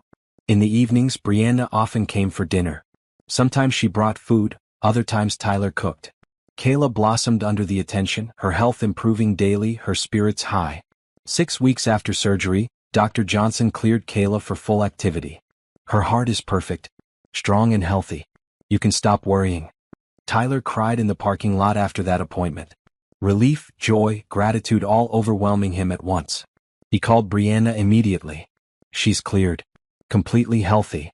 Tyler, that's amazing. We should celebrate. That weekend they threw a party. Tyler's family, Kayla's friends, Patrick and his family, even some of Tyler's students came. Brianna's mother drove in from the city, an elegant woman who hugged Tyler and thanked him for making her daughter happy again. The party filled their small house and spilled into the backyard where Michelle's garden had been. Tyler had spent recent weekends clearing it, planting new roses, rebuilding the beds. It wasn't finished, but it was coming back to life. Kayla sang at the party, her voice strong and clear. She performed the song she'd written about hearts and courage and surviving impossible things. Everyone cried. After the guests left, Tyler, Kayla, and Brianna sat in the newly cleared garden, watching fireflies drift through the dusk. "This is perfect," Kayla said. "All of us together. I wish it could stay like this forever." Tyler looked at Brianna, sitting close enough that their shoulders touched, Kayla leaning against his other side. "Maybe it can," he said quietly. Brianna met his eyes. "Yeah, maybe it can." That night, after Kayla was asleep, Tyler and Brianna stood on the porch. The autumn air was crisp, stars visible despite the city lights. "I have something to tell you," Tyler said. "The carpentry project is almost done. Another week and my contract is complete." "I know. Your work is incredible, Tyler. Better than I imagined. But I don't want it to end. Not just the project but this. Spending time together, building something." "What are you saying?" "I'm saying I'm ready. To stop taking it slow. To see where this goes." He took her hand. "Brianna Cole, would you like to officially be my girlfriend? With full teenage awkwardness and everything?" Brianna laughed through tears. "Yes. Absolutely yes." Their first kiss was gentle, tentative, testing boundaries. Then deeper, 15 years of longing poured into one moment. When they pulled apart, both were crying and smiling. "I love you," Tyler said. "I'm scared and unsure and still figuring this out, but I love you." "I love you too.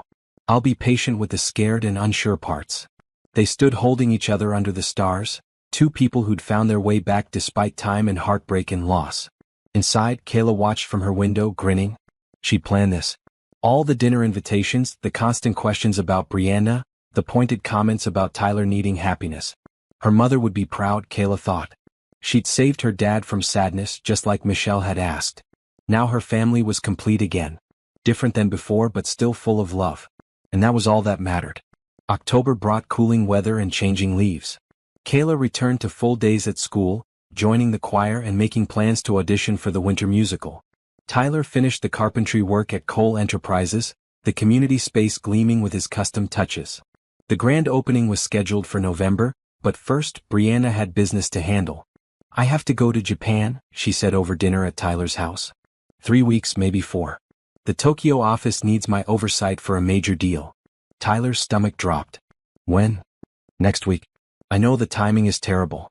We just officially started dating and now I have to leave." Brianna looked miserable. "I tried to send someone else, but the Japanese investors specifically requested me." Kayla spoke up. "You have to go. This is your company. Your dream. But I don't want to leave you too." "Then we'll video call every day," Tyler said firmly. "It's 3 weeks, not forever. We'll survive." "Are you sure?" Brianna reached for his hand across the table. "I'm sure. This is important for your business. I want you to go and succeed." He meant it even though the thought of her absence already hurt. They spent that week making the most of their time together. Brianna continued coming for dinner every night. Tyler took her to his favorite spots around the city, introducing her to his world. They kept things appropriate around Kayla but stole kisses when she wasn't looking. The night before Brianna's flight, Tyler gave her something. A small wooden box he'd carved, inlaid with delicate patterns. "For your jewelry or whatever. Something to remember us while you're gone." Brianna opened it, tears forming. Inside he'd carved B+T surrounded by roses. "Tyler, it's beautiful. You can tell me it's too much. We've only been officially together for 2 weeks. It's perfect." She kissed him. "I'm going to miss you so much." "Miss you too. Go make that deal. Show Japan what Brianna Cole can do." At the airport the next morning, all 3 of them came to see her off. Kayla hugged Brianna tightly. "Bring me something cool from Tokyo. And don't forget about us." "Never." Brianna kissed the top of Kayla's head. "Be good for your dad and keep healing." Tyler walked Brianna to security, not caring who saw them holding hands. At the checkpoint they kissed goodbye, a real kiss that promised this wasn't ending. "Come back to us," Tyler whispered. "Always." Then she was through security, waving until she disappeared into the crowd. The house felt empty that night. Tyler and Kayla ate dinner quietly, both missing Brianna's presence. "It's only 3 weeks," Tyler said. "That's 21 days. 504 hours. 30,240 minutes. Kayla had always been good at math. "When did you become such a romantic?" "Since I got a fixed heart and realized life's too short not to care about people." Tyler's phone buzzed. A text from Brianna with a photo of her at the gate. "Boarding soon. Already missing you both." Tyler showed Kayla, who immediately demanded they take a selfie to send back. They squeezed together, Tyler holding the phone. He sent it with the caption, "We miss you too. Safe flight." The days developed a rhythm. Morning coffee, Tyler teaching while Kayla was at school, evenings helping with homework and making dinner. But now they had video calls with Brianna at 10 p.m., which was noon the next day in Tokyo. Brianna would call from her hotel or office, showing them the Tokyo skyline, teaching Kayla a few Japanese words, telling them about the negotiations. Sometimes she looked exhausted, the business deal taking its toll. Other times she was energized, excited about progress. "The investors are old-fashioned," she explained one night. "They need lots of relationship building, dinners, careful negotiation. It's slow but necessary." "How much longer?" Tyler asked. 2 more weeks, maybe 3. "I'm sorry. I know I said 3 weeks maximum, but things are moving slower than expected." "It's okay. We understand." But privately, Tyler found the distance harder than anticipated. He'd gotten used to Brianna's presence, her laughter, her warmth. The house felt incomplete without her. Kayla seemed to handle it better, filling her time with school activities and new friendships. She was thriving, her health perfect, her energy boundless. Tyler was grateful but also lonely. For the first time since Michelle's death, he wanted someone there in the evenings, not just to help with Kayla but for himself. 3 weeks became 4. Brianna's deal was progressing but hit complications. Cultural misunderstandings, contract disputes, endless meetings. "I'm so tired," she admitted one night. Dark circles shadowed her eyes. "I haven't slept more than 4 hours a night in weeks. These businessmen work until midnight, then expect me at breakfast meetings at 7. Tell them you need rest." "I can't.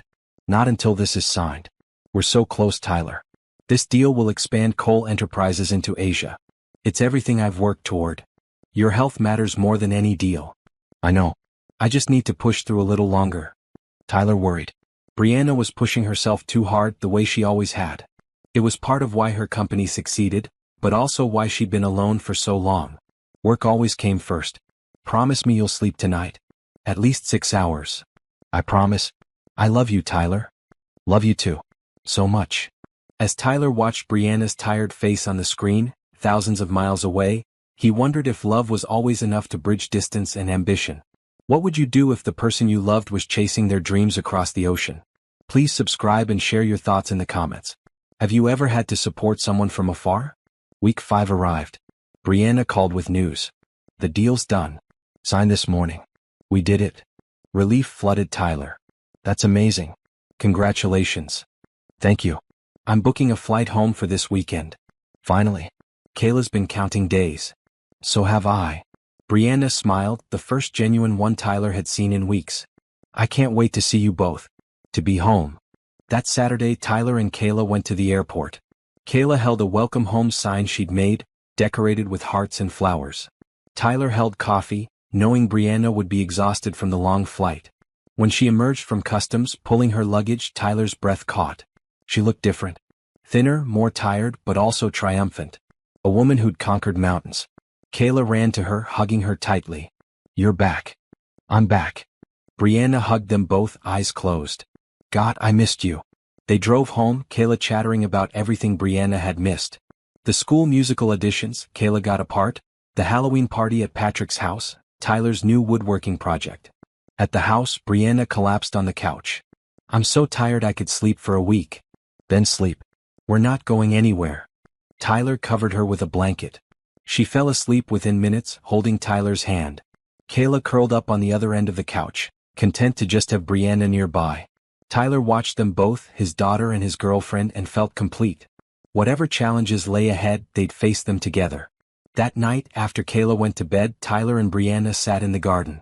Michelle's roses were blooming one last time before winter, their scent heavy in the cool air. "I have something to tell you," Brianna said. "The Tokyo deal means I'll need to travel more.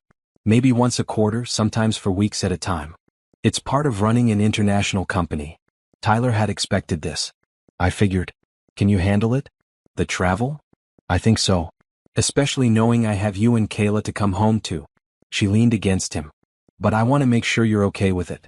Dating someone who travels for work is hard." "It is hard. But I believe in what you do. You're building something important, creating jobs, helping communities.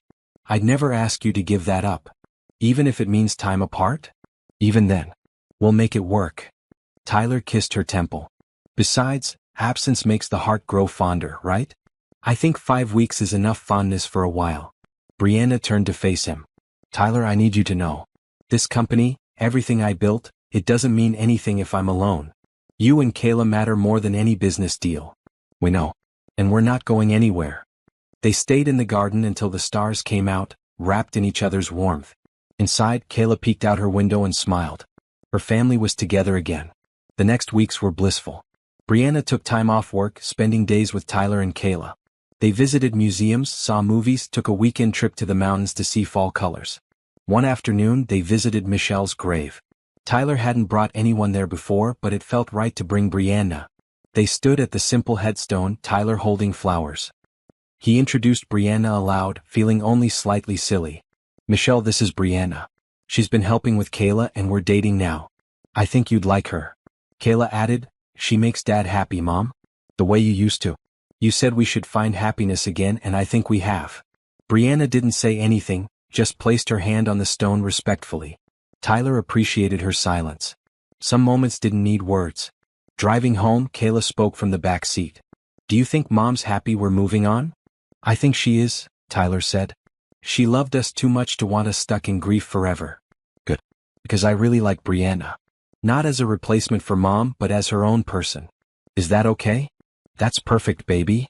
That night, after Kayla was asleep, Tyler and Brianna talked seriously about their future. "Where do you see this going?" Tyler asked. "Us, I mean. Honestly, I see forever. Marriage, building a life together, maybe me becoming a stepmom to Kayla." Brianna's honesty was refreshing. "But I know it's early. We've only been together, really together, for 2 months. 2 months plus 15 years of history." "True." She smiled. "What about you? What do you want?" "I want stability for Kayla. She's been through so much. I don't want to introduce someone into her life permanently unless I'm certain." Tyler took Brianna's hand. "But I am certain. About you, about us. You're it for me, Brianna. Second love of my life, but no less powerful." "I like being second." Michelle earned first place. Brianna squeezed his hand. "So what's our timeline? Let's get through the holidays. Let Kayla see us as a couple during family events, normal life. Then we'll talk about next steps." "Okay. But Tyler? I already know I want to marry you." "Whenever you're ready, my answer is yes." The declaration stunned Tyler. But looking at Brianna, seeing the certainty in her eyes, he felt the same. "Okay then. Let's see where life takes us." November arrived with the grand opening of Cole Enterprises' new building. The community space looked incredible, Tyler's woodwork shining under professional lighting. A stage dominated one end, seating arranged beautifully around it. For the opening ceremony, Kayla performed. She sang her heart song, the one about courage and healing. The audience of business leaders, community members, and press representatives stood and applauded. Afterward, people crowded around Tyler, praising his craftsmanship. Several offered him jobs, custom projects. Brianna watched proudly, seeing the recognition Tyler deserved. That evening, exhausted but happy, they returned to Tyler's house. Brianna had started keeping clothes there, a toothbrush in the bathroom, her coffee mug in the cabinet. Small signs of integration. "Tonight was perfect," Kayla said, yawning. "Did you see everyone crying during my song? You were amazing, baby girl." Tyler hugged her. "I'm so proud of you." "I'm proud of me too." She grinned.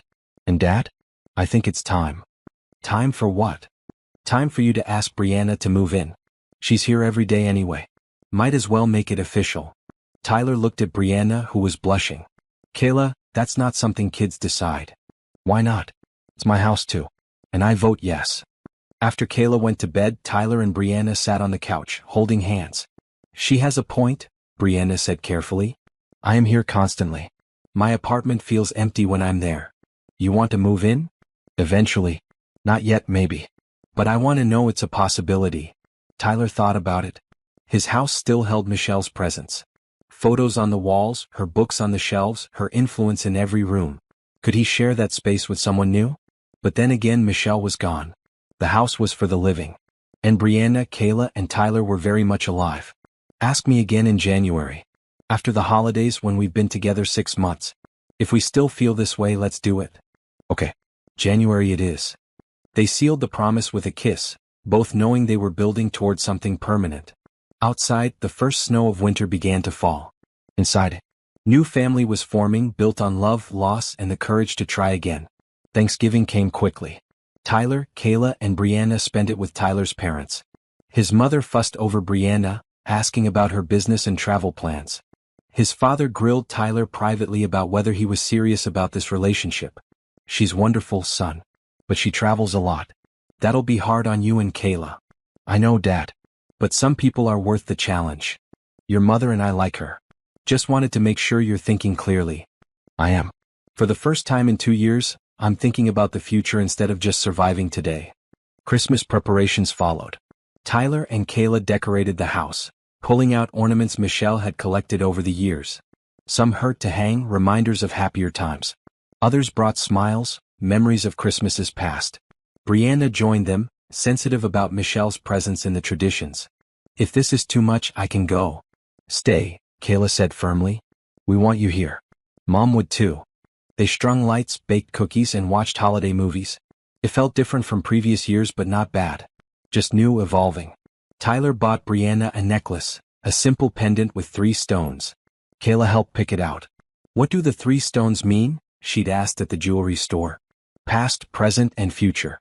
Everything we've been through, where we are now, and where we're going. That's perfect, Dad. Christmas morning was chaotic and joyful. Kayla opened presents with her usual enthusiasm. Brianna gave Kayla a professional microphone and recording equipment. For your songs. Every artist needs good tools. Kayla's squeal of delight was worth everything. She threw her arms around Brianna. Thank you, thank you, thank you. When Tyler gave Brianna the necklace, she cried. It's beautiful. I'll wear it every day. The 3 stones represent us. Past, present, future. Everything I want with you. I want that too. She kissed him, not caring that Kayla was watching. After presents, they had a quiet breakfast together. Tyler's parents came over for dinner later, along with Michelle's parents. Everyone got along well, the different parts of Tyler's life blending seamlessly. Michelle's mother pulled Tyler aside. Michelle would be so happy seeing you like this. Happy again. You think so? I know so. She told me before she died that her biggest fear was leaving you alone. Seeing you with Brianna, seeing Kayla thriving, that's everything Michelle wanted. The words brought tears but also peace. Tyler hugged his former mother-in-law, grateful for her blessing. That night, after everyone left and Kayla was asleep, Tyler and Brianna sat in the living room surrounded by torn wrapping paper and the glow of Christmas lights. Best Christmas I've had in years, Brianna said. Same. Even better than I hoped. Tyler pulled out a small box he'd kept hidden. I have one more gift, but it comes with a question. Brianna's eyes widened. Tyler. Relax, it's not what you think. Not yet. He opened the box to reveal a key. This is a key to the house. I want you here, Brianna. Not as a guest but as family. Move in with us. Be part of our lives officially. But we said January? It is almost January. And I'm certain.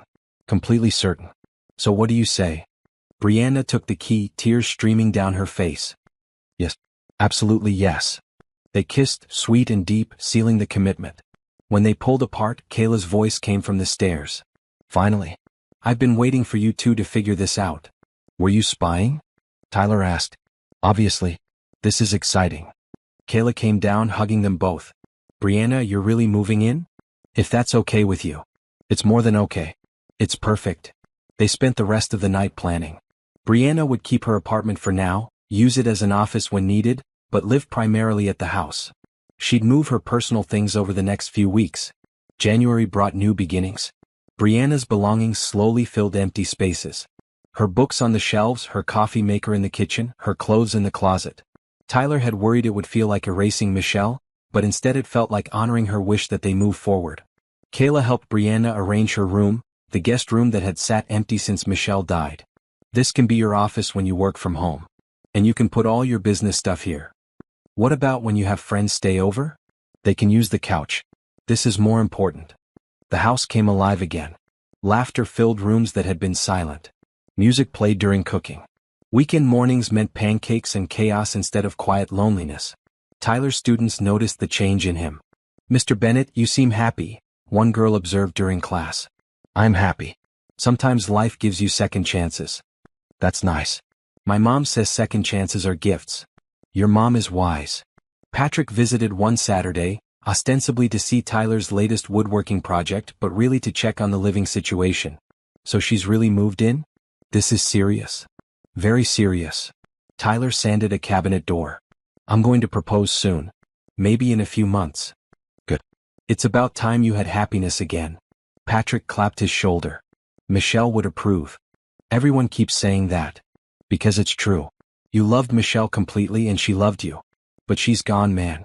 You get to live to love again. There's no shame in that." Tyler knew Patrick was right. But some small part of him still felt guilty. Like happiness with Brianna somehow diminished what he'd had with Michelle. That night he talked to Brianna about it. "Do you ever feel guilty?" "About us?" "Sometimes. Like I'm intruding on something sacred. But then I remember that love isn't finite. Your love for Michelle doesn't take away from your love for me. They're different, both real, both valid." "That's exactly how I feel. I just needed to hear someone else say it." "We're building something new, Tyler. Not replacing what you had, but creating something different. Both can exist." They fell asleep holding each other, finding comfort in shared understanding. February brought challenges. Brianna had to travel again, this time to London for 2 weeks. Tyler and Kayla managed, but the house felt empty without her. "I miss her," Kayla admitted one night. "Me too, baby. But she'll be back soon." "When you marry her, will she have to keep traveling?" "Probably. Her company needs her. But we'll make it work." "How?" "By trusting each other. By communicating. By remembering that distance doesn't change how we feel." Kayla considered this. "That's very mature, Dad." "I have my moments." When Brianna returned, the reunion was sweet. She brought gifts from London, stories of her meetings, and deep gratitude for coming home to family. "I hated being away," she admitted. "The hotel was nice, the work was important, but all I wanted was here. With you too." "We're not going anywhere," Tyler promised. March arrived with the first hints of spring. Michelle's garden began showing green shoots, bulbs she'd planted years ago coming back to life. Tyler and Brianna worked together to clear winter debris, plant new flowers. "Michelle had good taste," Brianna said, examining the layout. "This garden is brilliant. She spent hours planning it. Every plant has meaning." "Then we'll honor that. Keep her vision alive while adding our own touches." They planted new roses alongside Michelle's original ones. Not replacing, just expanding. Tyler appreciated the metaphor. One Saturday in early April, Tyler woke early. Kayla was at a friend's house for a sleepover. Brianna slept beside him, peaceful and beautiful. He'd bought the ring 2 weeks ago, a simple diamond that reminded him of her. Not ostentatious, just elegant and classic. The question was when to ask. But lying there, watching dawn light creep through the curtains, Tyler realized there was no perfect time. Just right now, this moment, this woman. He gently woke her. "Brianna?" "Hmm?" She opened her eyes sleepily. "I love you. I love you too. Though it's very early to be saying so." She smiled. "I know. But I wanted you awake for this." Tyler pulled out the ring box he'd hidden in his nightstand. "Brianna Cole, you came back into my life when I needed you most. You saved my daughter, gave me meaningful work, and showed me I could love again. Will you marry me?" Brianna sat up, suddenly wide awake. Tears streamed down her face as she looked at the ring. "Tyler, yes. God, yes." She threw her arms around him. "I'll marry you. Today, tomorrow, whenever you want." He slipped the ring on her finger, then kissed her thoroughly. When they pulled apart, both were crying and laughing. "Should we call Kayla?" Brianna asked. "Definitely. She'll kill us if we wait to tell her." They video called Kayla, who answered from her friend's house. "Dad? It's 7 a.m. on a Saturday. What's wrong?" "Nothing's wrong. Brianna and I have news." Tyler turned the camera so Kayla could see them both. Brianna held up her hand, showing the ring. "We're getting married." Kayla's shriek nearly broke the phone speaker. "Finally. I've been waiting for you to ask her. When's the wedding? Can I be in it? What should I wear?" "Slow down." Tyler laughed. "We just got engaged 30 seconds ago. We haven't planned anything yet." "Well, plan fast. I'm not getting any younger." After hanging up, Tyler and Brianna lay back down, tangled together. "We're really doing this," Brianna said. "We're really doing this. You ready to be a stepmom?" "I've been practicing for months. I think I've got the hang of it." "What about the travel? The business demands? Can you balance it all?" "I'll make it work. You and Kayla are my priority. Everything else fits around you." Tyler believed her. Brianna had proven her commitment repeatedly. Now they were making it official, permanent. "When should we get married?" he asked. "Soon. I don't want to wait. Maybe summer?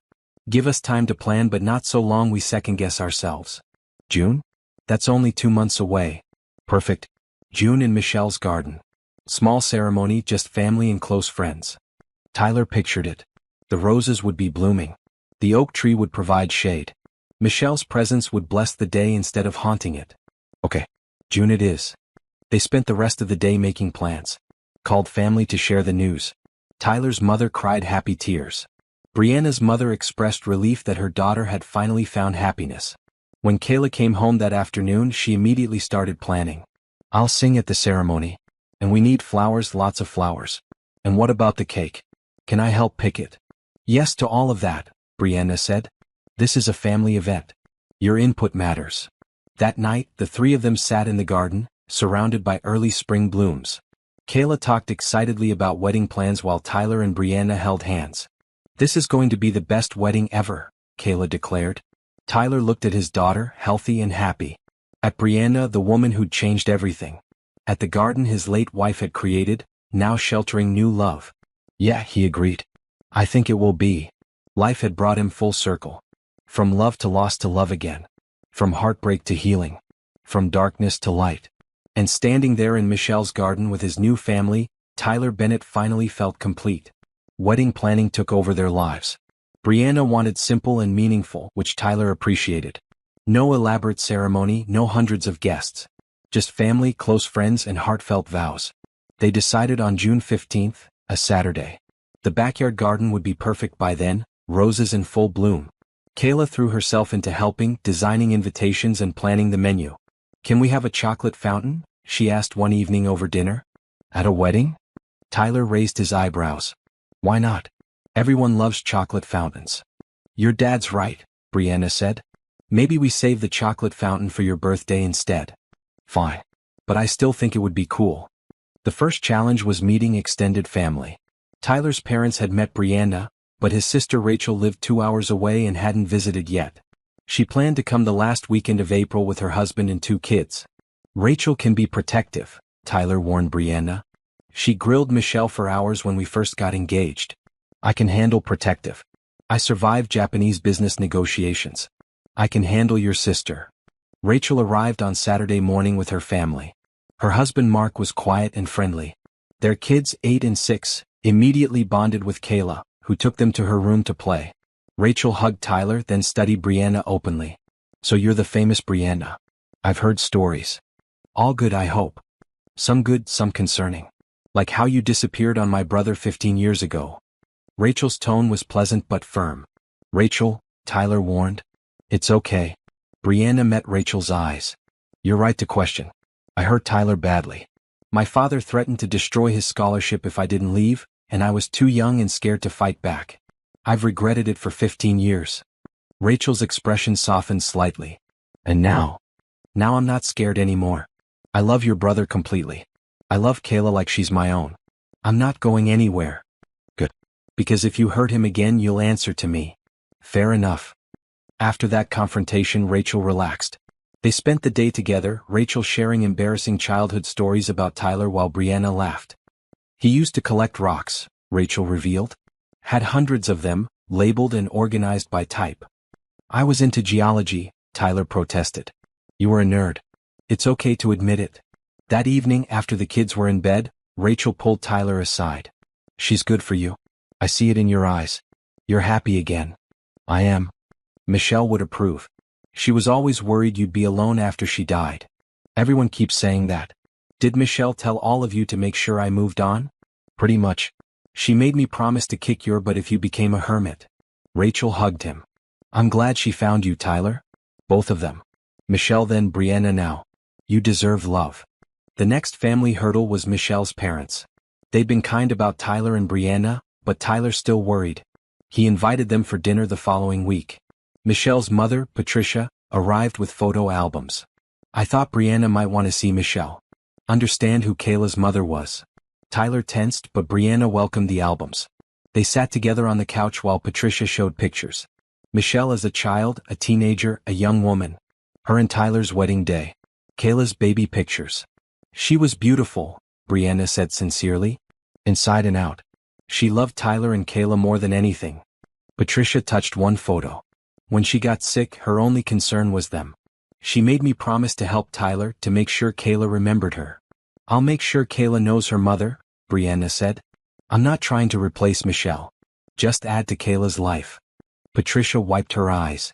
That's all we could ask. Michelle wanted Tyler happy. She'd be glad he found you. Michelle's father, Robert, was quieter but equally accepting.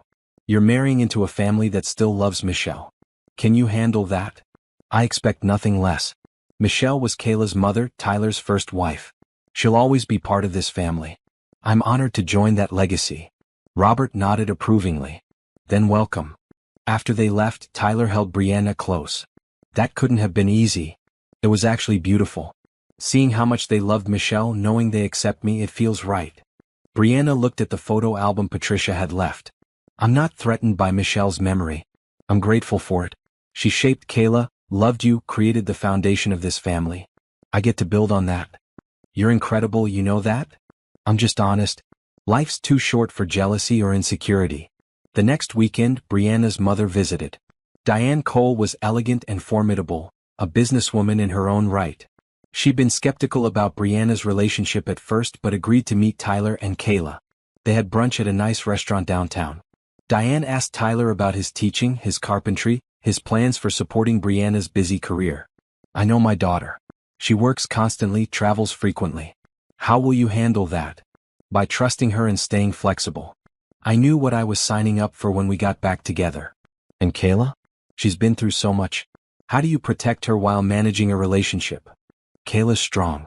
She understands that Brianna's work is important. We video call when Brianna travels and we make the most of the time we have together. Diane turned to Kayla. And you, young lady, what do you think about your father marrying Brianna? Kayla didn't hesitate. I think it's perfect. Brianna makes Dad happy. She helped save my life. She's kind and smart and she actually listens when I talk. I love her. The simple honesty silenced Diane. After a moment she smiled. Well then, I suppose I approve. After lunch, Diane pulled Brianna aside. Tyler watched them talk through the restaurant window. Diane's expression was serious, Brianna listening intently. When Brianna returned she looked thoughtful. Everything okay? Tyler asked. My mother apologized. For my father's behavior 15 years ago, for the way I was raised to prioritize business over everything. She said she's glad I finally chose happiness. That must have felt good. It did. Unexpected but good. As May arrived, the wedding preparations intensified. They found a caterer who specialized in simple, elegant food. Ordered flowers from a local shop. Arranged for a photographer. Kayla worked with the music teacher at school to prepare her song for the ceremony. She practiced constantly, her voice growing stronger and more confident. Tyler's best man would be Patrick. Brianna asked Monica, her business partner, to be her maid of honor. The wedding party was small, intimate, perfect. One evening in mid-May, Tyler's parents came for dinner to discuss final arrangements. His mother had opinions about everything.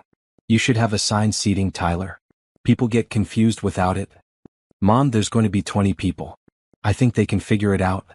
What about a receiving line? You need to greet people properly. We're greeting them in our backyard. A receiving line seems excessive. Brianna laughed at their back and forth. Tyler's mother, I appreciate your help. How about you oversee the setup the morning of the wedding? Make sure everything looks perfect. His mother brightened. I can do that. I have an eye for these things. After his parents left, Tyler collapsed on the couch. I forgot how exhausting wedding planning is. At least it's a small wedding. Imagine if we'd invited hundreds of people. I'd elope. Too late now. We're committed. Brianna curled up beside him. Though I wouldn't mind eloping. Just you, me and Kayla. Don't tempt me. Kayla appeared in the doorway. No eloping. I've been planning this wedding for weeks. You're doing it properly. Yes, ma'am. Tyler saluted. The week before the wedding brought final preparations. The garden looked incredible, roses blooming in every color. Tyler's mother had hired someone to set up white chairs and an arch covered in flowers. Brianna's dress arrived, a simple white gown that made her look like something from a dream. Kayla's dress was green, her favorite color, with flowers embroidered on the hem. Tyler bought a new suit, navy blue with a green tie to match Kayla. Patrick helped him pick it out. You look good, man. Almost as good as you looked at your first wedding. Thanks, I think. I'm just saying you clean up nice. Brianna's lucky. I'm the lucky one. The night before the wedding, Brianna stayed at Monica's house. Tradition dictated they shouldn't see each other before the ceremony. Tyler and Kayla had the house to themselves. Are you nervous, Dad? Kayla asked over pizza. A little. Excited mostly. Do you think Mom's watching? Like, from heaven or wherever? I like to think so. And I think she's happy. Me too. Kayla smiled. Tomorrow's going to be perfect. Tyler couldn't sleep that night. He lay in bed thinking about the journey that had brought him here. From loving Michelle to losing her, from reconnecting with Brianna to building a new family. Life was strange, unpredictable, sometimes cruel. But also beautiful, full of second chances and unexpected grace. He fell asleep thinking about tomorrow, about vows and promises and forever. The wedding day dawned clear and sunny, perfect weather. Tyler's mother arrived at dawn to supervise setup. Chairs were arranged facing the rose garden. The flower arch stood ready under the oak tree. Patrick came early to help Tyler get ready. You good, man? I'm good. Really good. Guests started arriving at 2 p.m. Tyler's family, Michelle's parents, Brianna's mother, colleagues from school, neighbors who'd become friends. Everyone gathered in the garden, talking quietly. At 2:30, music started. Kayla walked down the makeshift aisle first, carrying flowers, beaming with pride.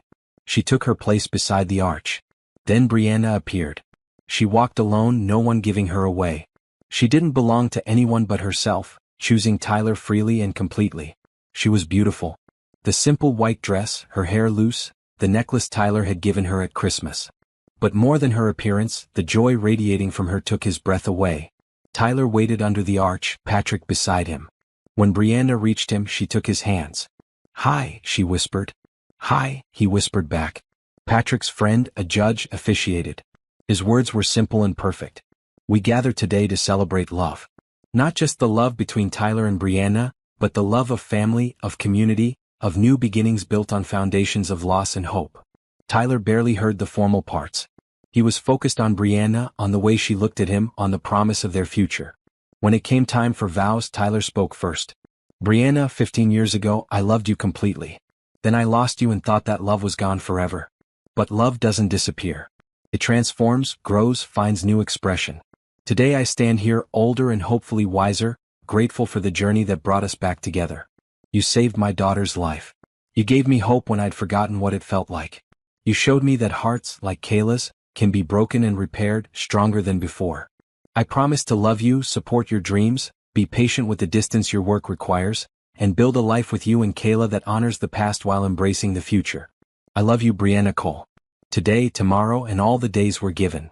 Brianna wiped tears away before speaking her vows. Tyler, I've spent 15 years trying to forget you. I built a company, made millions, traveled the world, but nothing filled the empty space you left.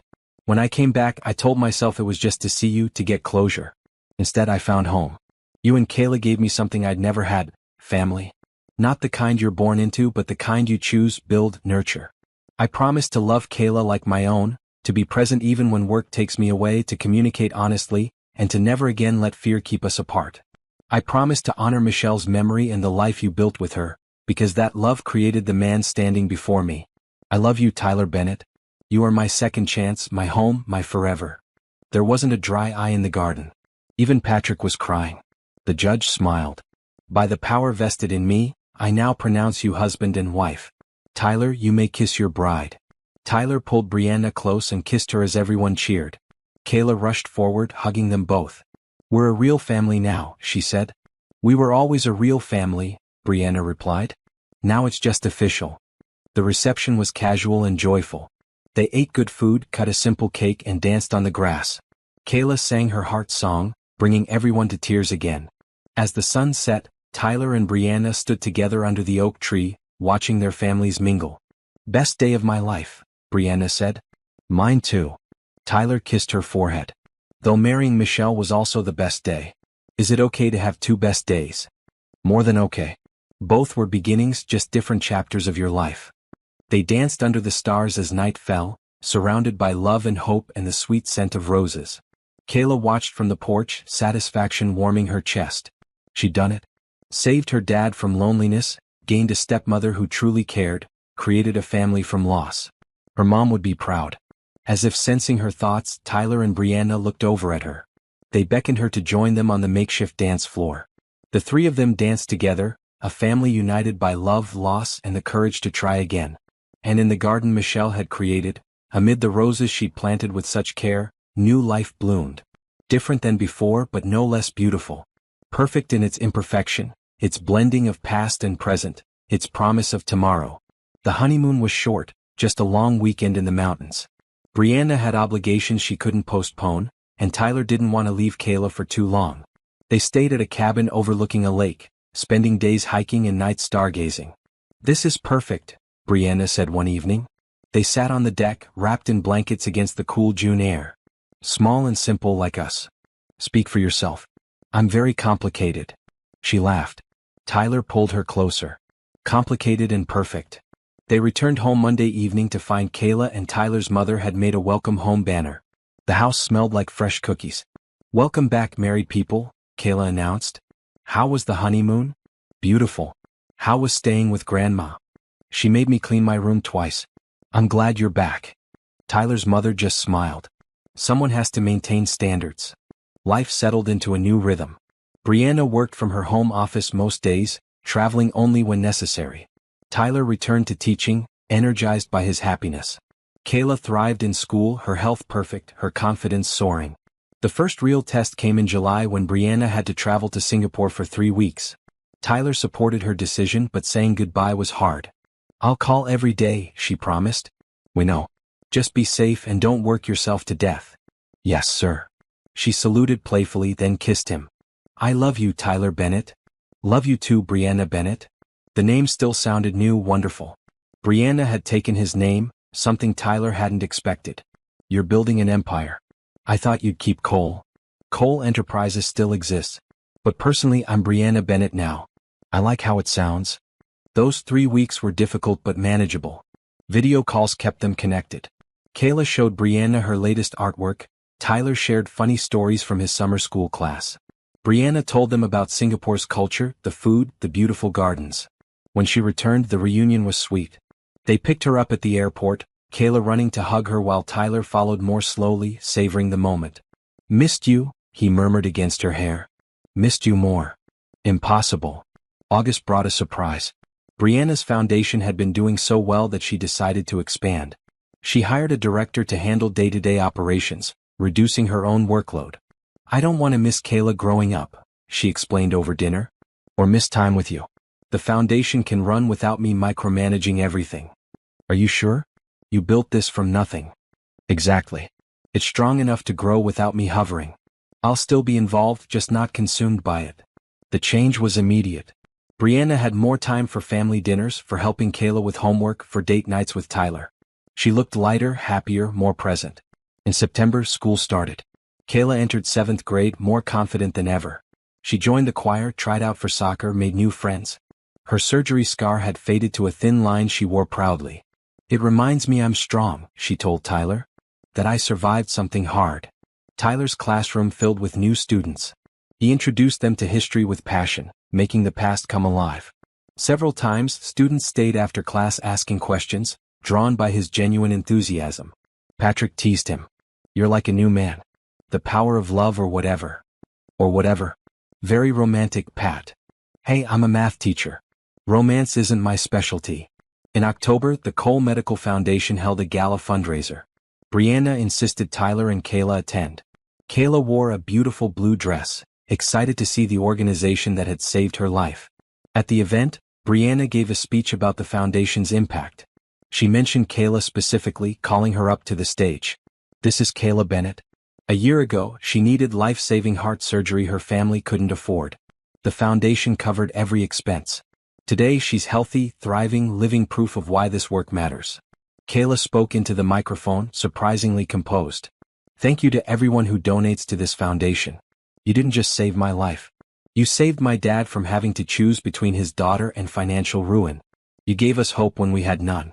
I'm forever grateful." The crowd gave a standing ovation. Tyler cried, overwhelmed by his daughter's strength and grace. That night, after Kayla was asleep, Tyler and Brianna talked in bed. "She's incredible," Brianna said. "So articulate and brave. She gets that from her mother. Both of them."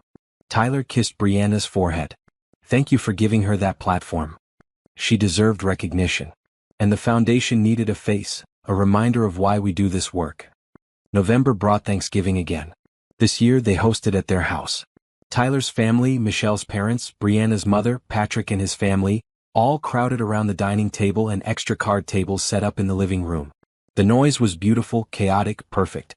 Multiple conversations happened simultaneously, kids ran around, laughter filled every room. Brianna carved the turkey while Tyler managed side dishes. Kayla helped set tables and kept everyone's glasses filled.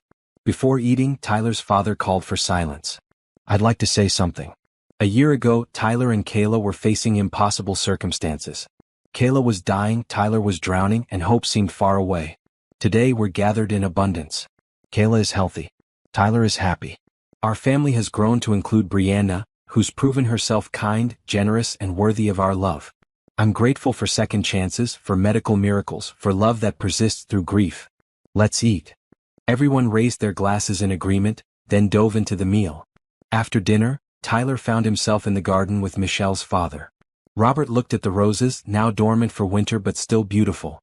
"Michelle would be so happy," Robert said quietly. "Seeing you like this." "I hope so. I still miss her." "Of course you do. Love doesn't end with death. It transforms."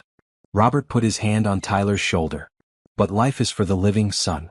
You're doing right by Michelle's memory by living fully, loving again, giving Kayla a complete family." "Thank you.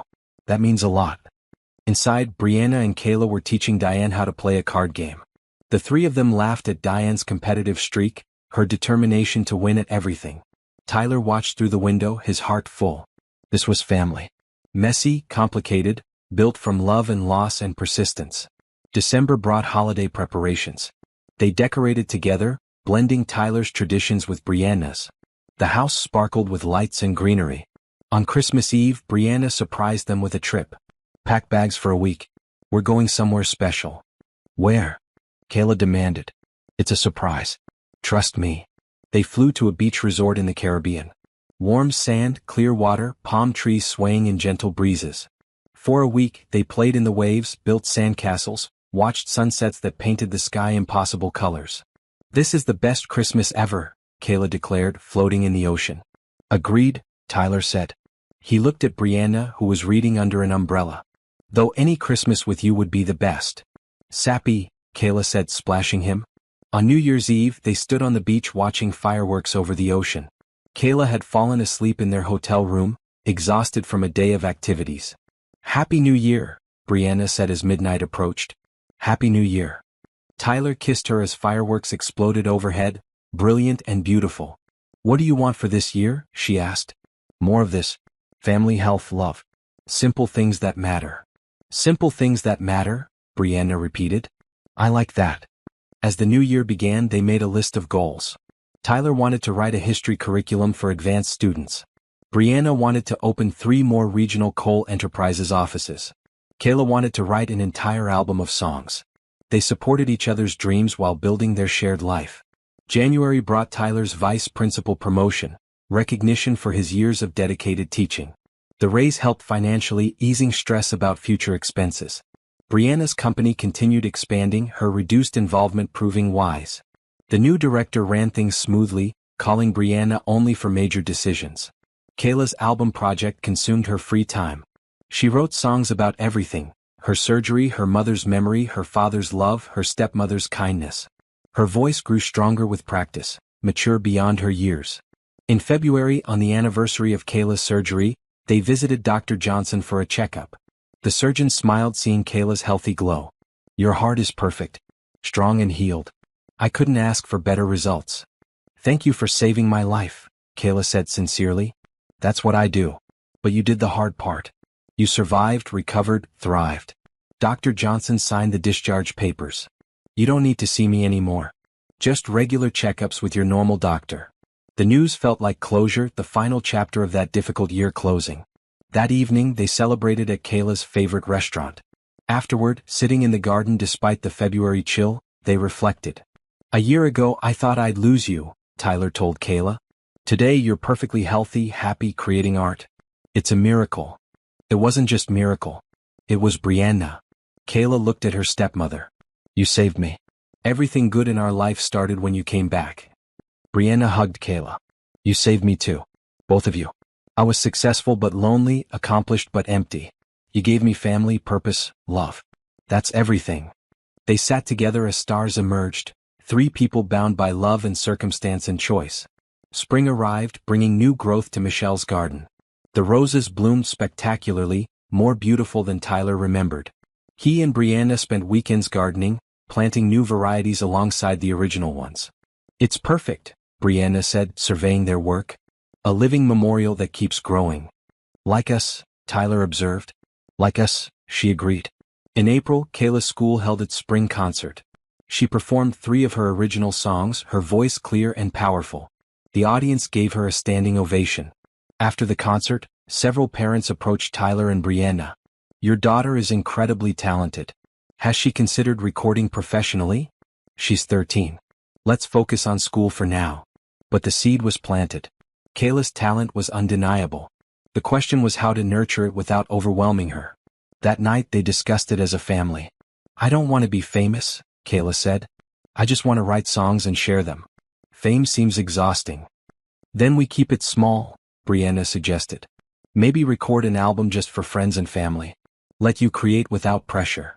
"I like that idea." They hired a local studio, nothing fancy. Over the next months, Kayla recorded 12 songs. Her voice, her words, her heart poured into each track. Tyler listened to the final album with tears in his eyes. His daughter had transformed pain into art, loss into beauty, survival into celebration. "I'm so proud of you," he told her. "Thanks, Dad. I learned from the best." Summer arrived with Tyler and Brianna's first anniversary approaching. They planned a quiet dinner, just the two of them, while Kayla stayed at a friend's house. But Kayla had other plans. She worked with Tyler's mother and Patrick to organize a surprise party in the garden. When Tyler and Brianna came home expecting an empty house, they found it filled with loved ones. "Surprise!" Kayla yelled. "Happy anniversary." The party was perfect. Food, music, laughter. Everyone who'd been at their wedding returned to celebrate their first year of marriage. Tyler's mother made a toast. "To Tyler and Brianna. May you have many more years of happiness, health, and love." "Hear, hear," everyone echoed. Later, Tyler and Brianna snuck away to the oak tree, watching the party from a distance. "This year has been incredible," Brianna said. "Best year of my life. Well, tied with the year I married Michelle and the year Kayla was born. You're allowed multiple best years. Life isn't a competition." "Good point." Tyler kissed her. "Here's to many more best years." "Many more," she agreed. They rejoined the party, dancing with Kayla, talking with friends, soaking in the joy of the moment. As night fell and guests departed, the 3 of them sat in the garden. Kayla had given them a gift, a framed photo of the 3 of them from the wedding day. "For your wall," she said. "So you always remember." "We won't forget," Tyler promised. "I know. But photographs help." Kayla yawned. "I'm going to bed. Today was exhausting." After she went inside, Tyler and Brianna stayed in the garden. Fireflies drifted between roses, stars emerged overhead, the summer air was warm and gentle. "I never thought I'd be this happy again," Tyler admitted. "After Michelle died, I thought happiness was over. I'd just exist for Kayla's sake. And now I'm living again. Really living. You gave me that. We gave each other that." Brianna leaned against him. "I was existing too. Working constantly to avoid feeling empty. You filled that emptiness." They sat in comfortable silence, grateful for second chances and new beginnings. Inside, Kayla looked out her window at her father and stepmother in the garden. She thought about her mother, wondering if Michelle could see them. If she was happy knowing her family had healed. Kayla believed she was. Believed her mother's love was still present, still guiding them. She fell asleep with that comforting thought, secure in the knowledge that love never truly ended. It just transformed, grew, found new expressions. The Bennett family had been broken by loss. But through kindness, hope, and love, they'd rebuilt themselves. Different than before, but no less beautiful. Stronger in the broken places. Wiser for having survived. Grateful for every moment of joy earned through difficulty. Their story wasn't about forgetting the past or replacing lost love. It was about honoring memory while embracing the future. About recognizing that hearts, like Kayla's, could be damaged and repaired, emerging stronger than before. Tyler held Brianna close under the stars, in the garden his first wife had created, building a life with his second wife, raising a daughter who knew she was loved by two mothers. Life had brought him full circle, from love to loss to love again. And standing there in the warm summer night, Tyler Bennett finally understood Michelle's final gift. She taught him that love didn't diminish with sharing. That new love didn't erase old love. That the human heart, remarkable and resilient, could expand infinitely. He'd loved Michelle completely. He loved Brianna completely. Both were true. Both were real. Both mattered. And that was the greatest miracle of all.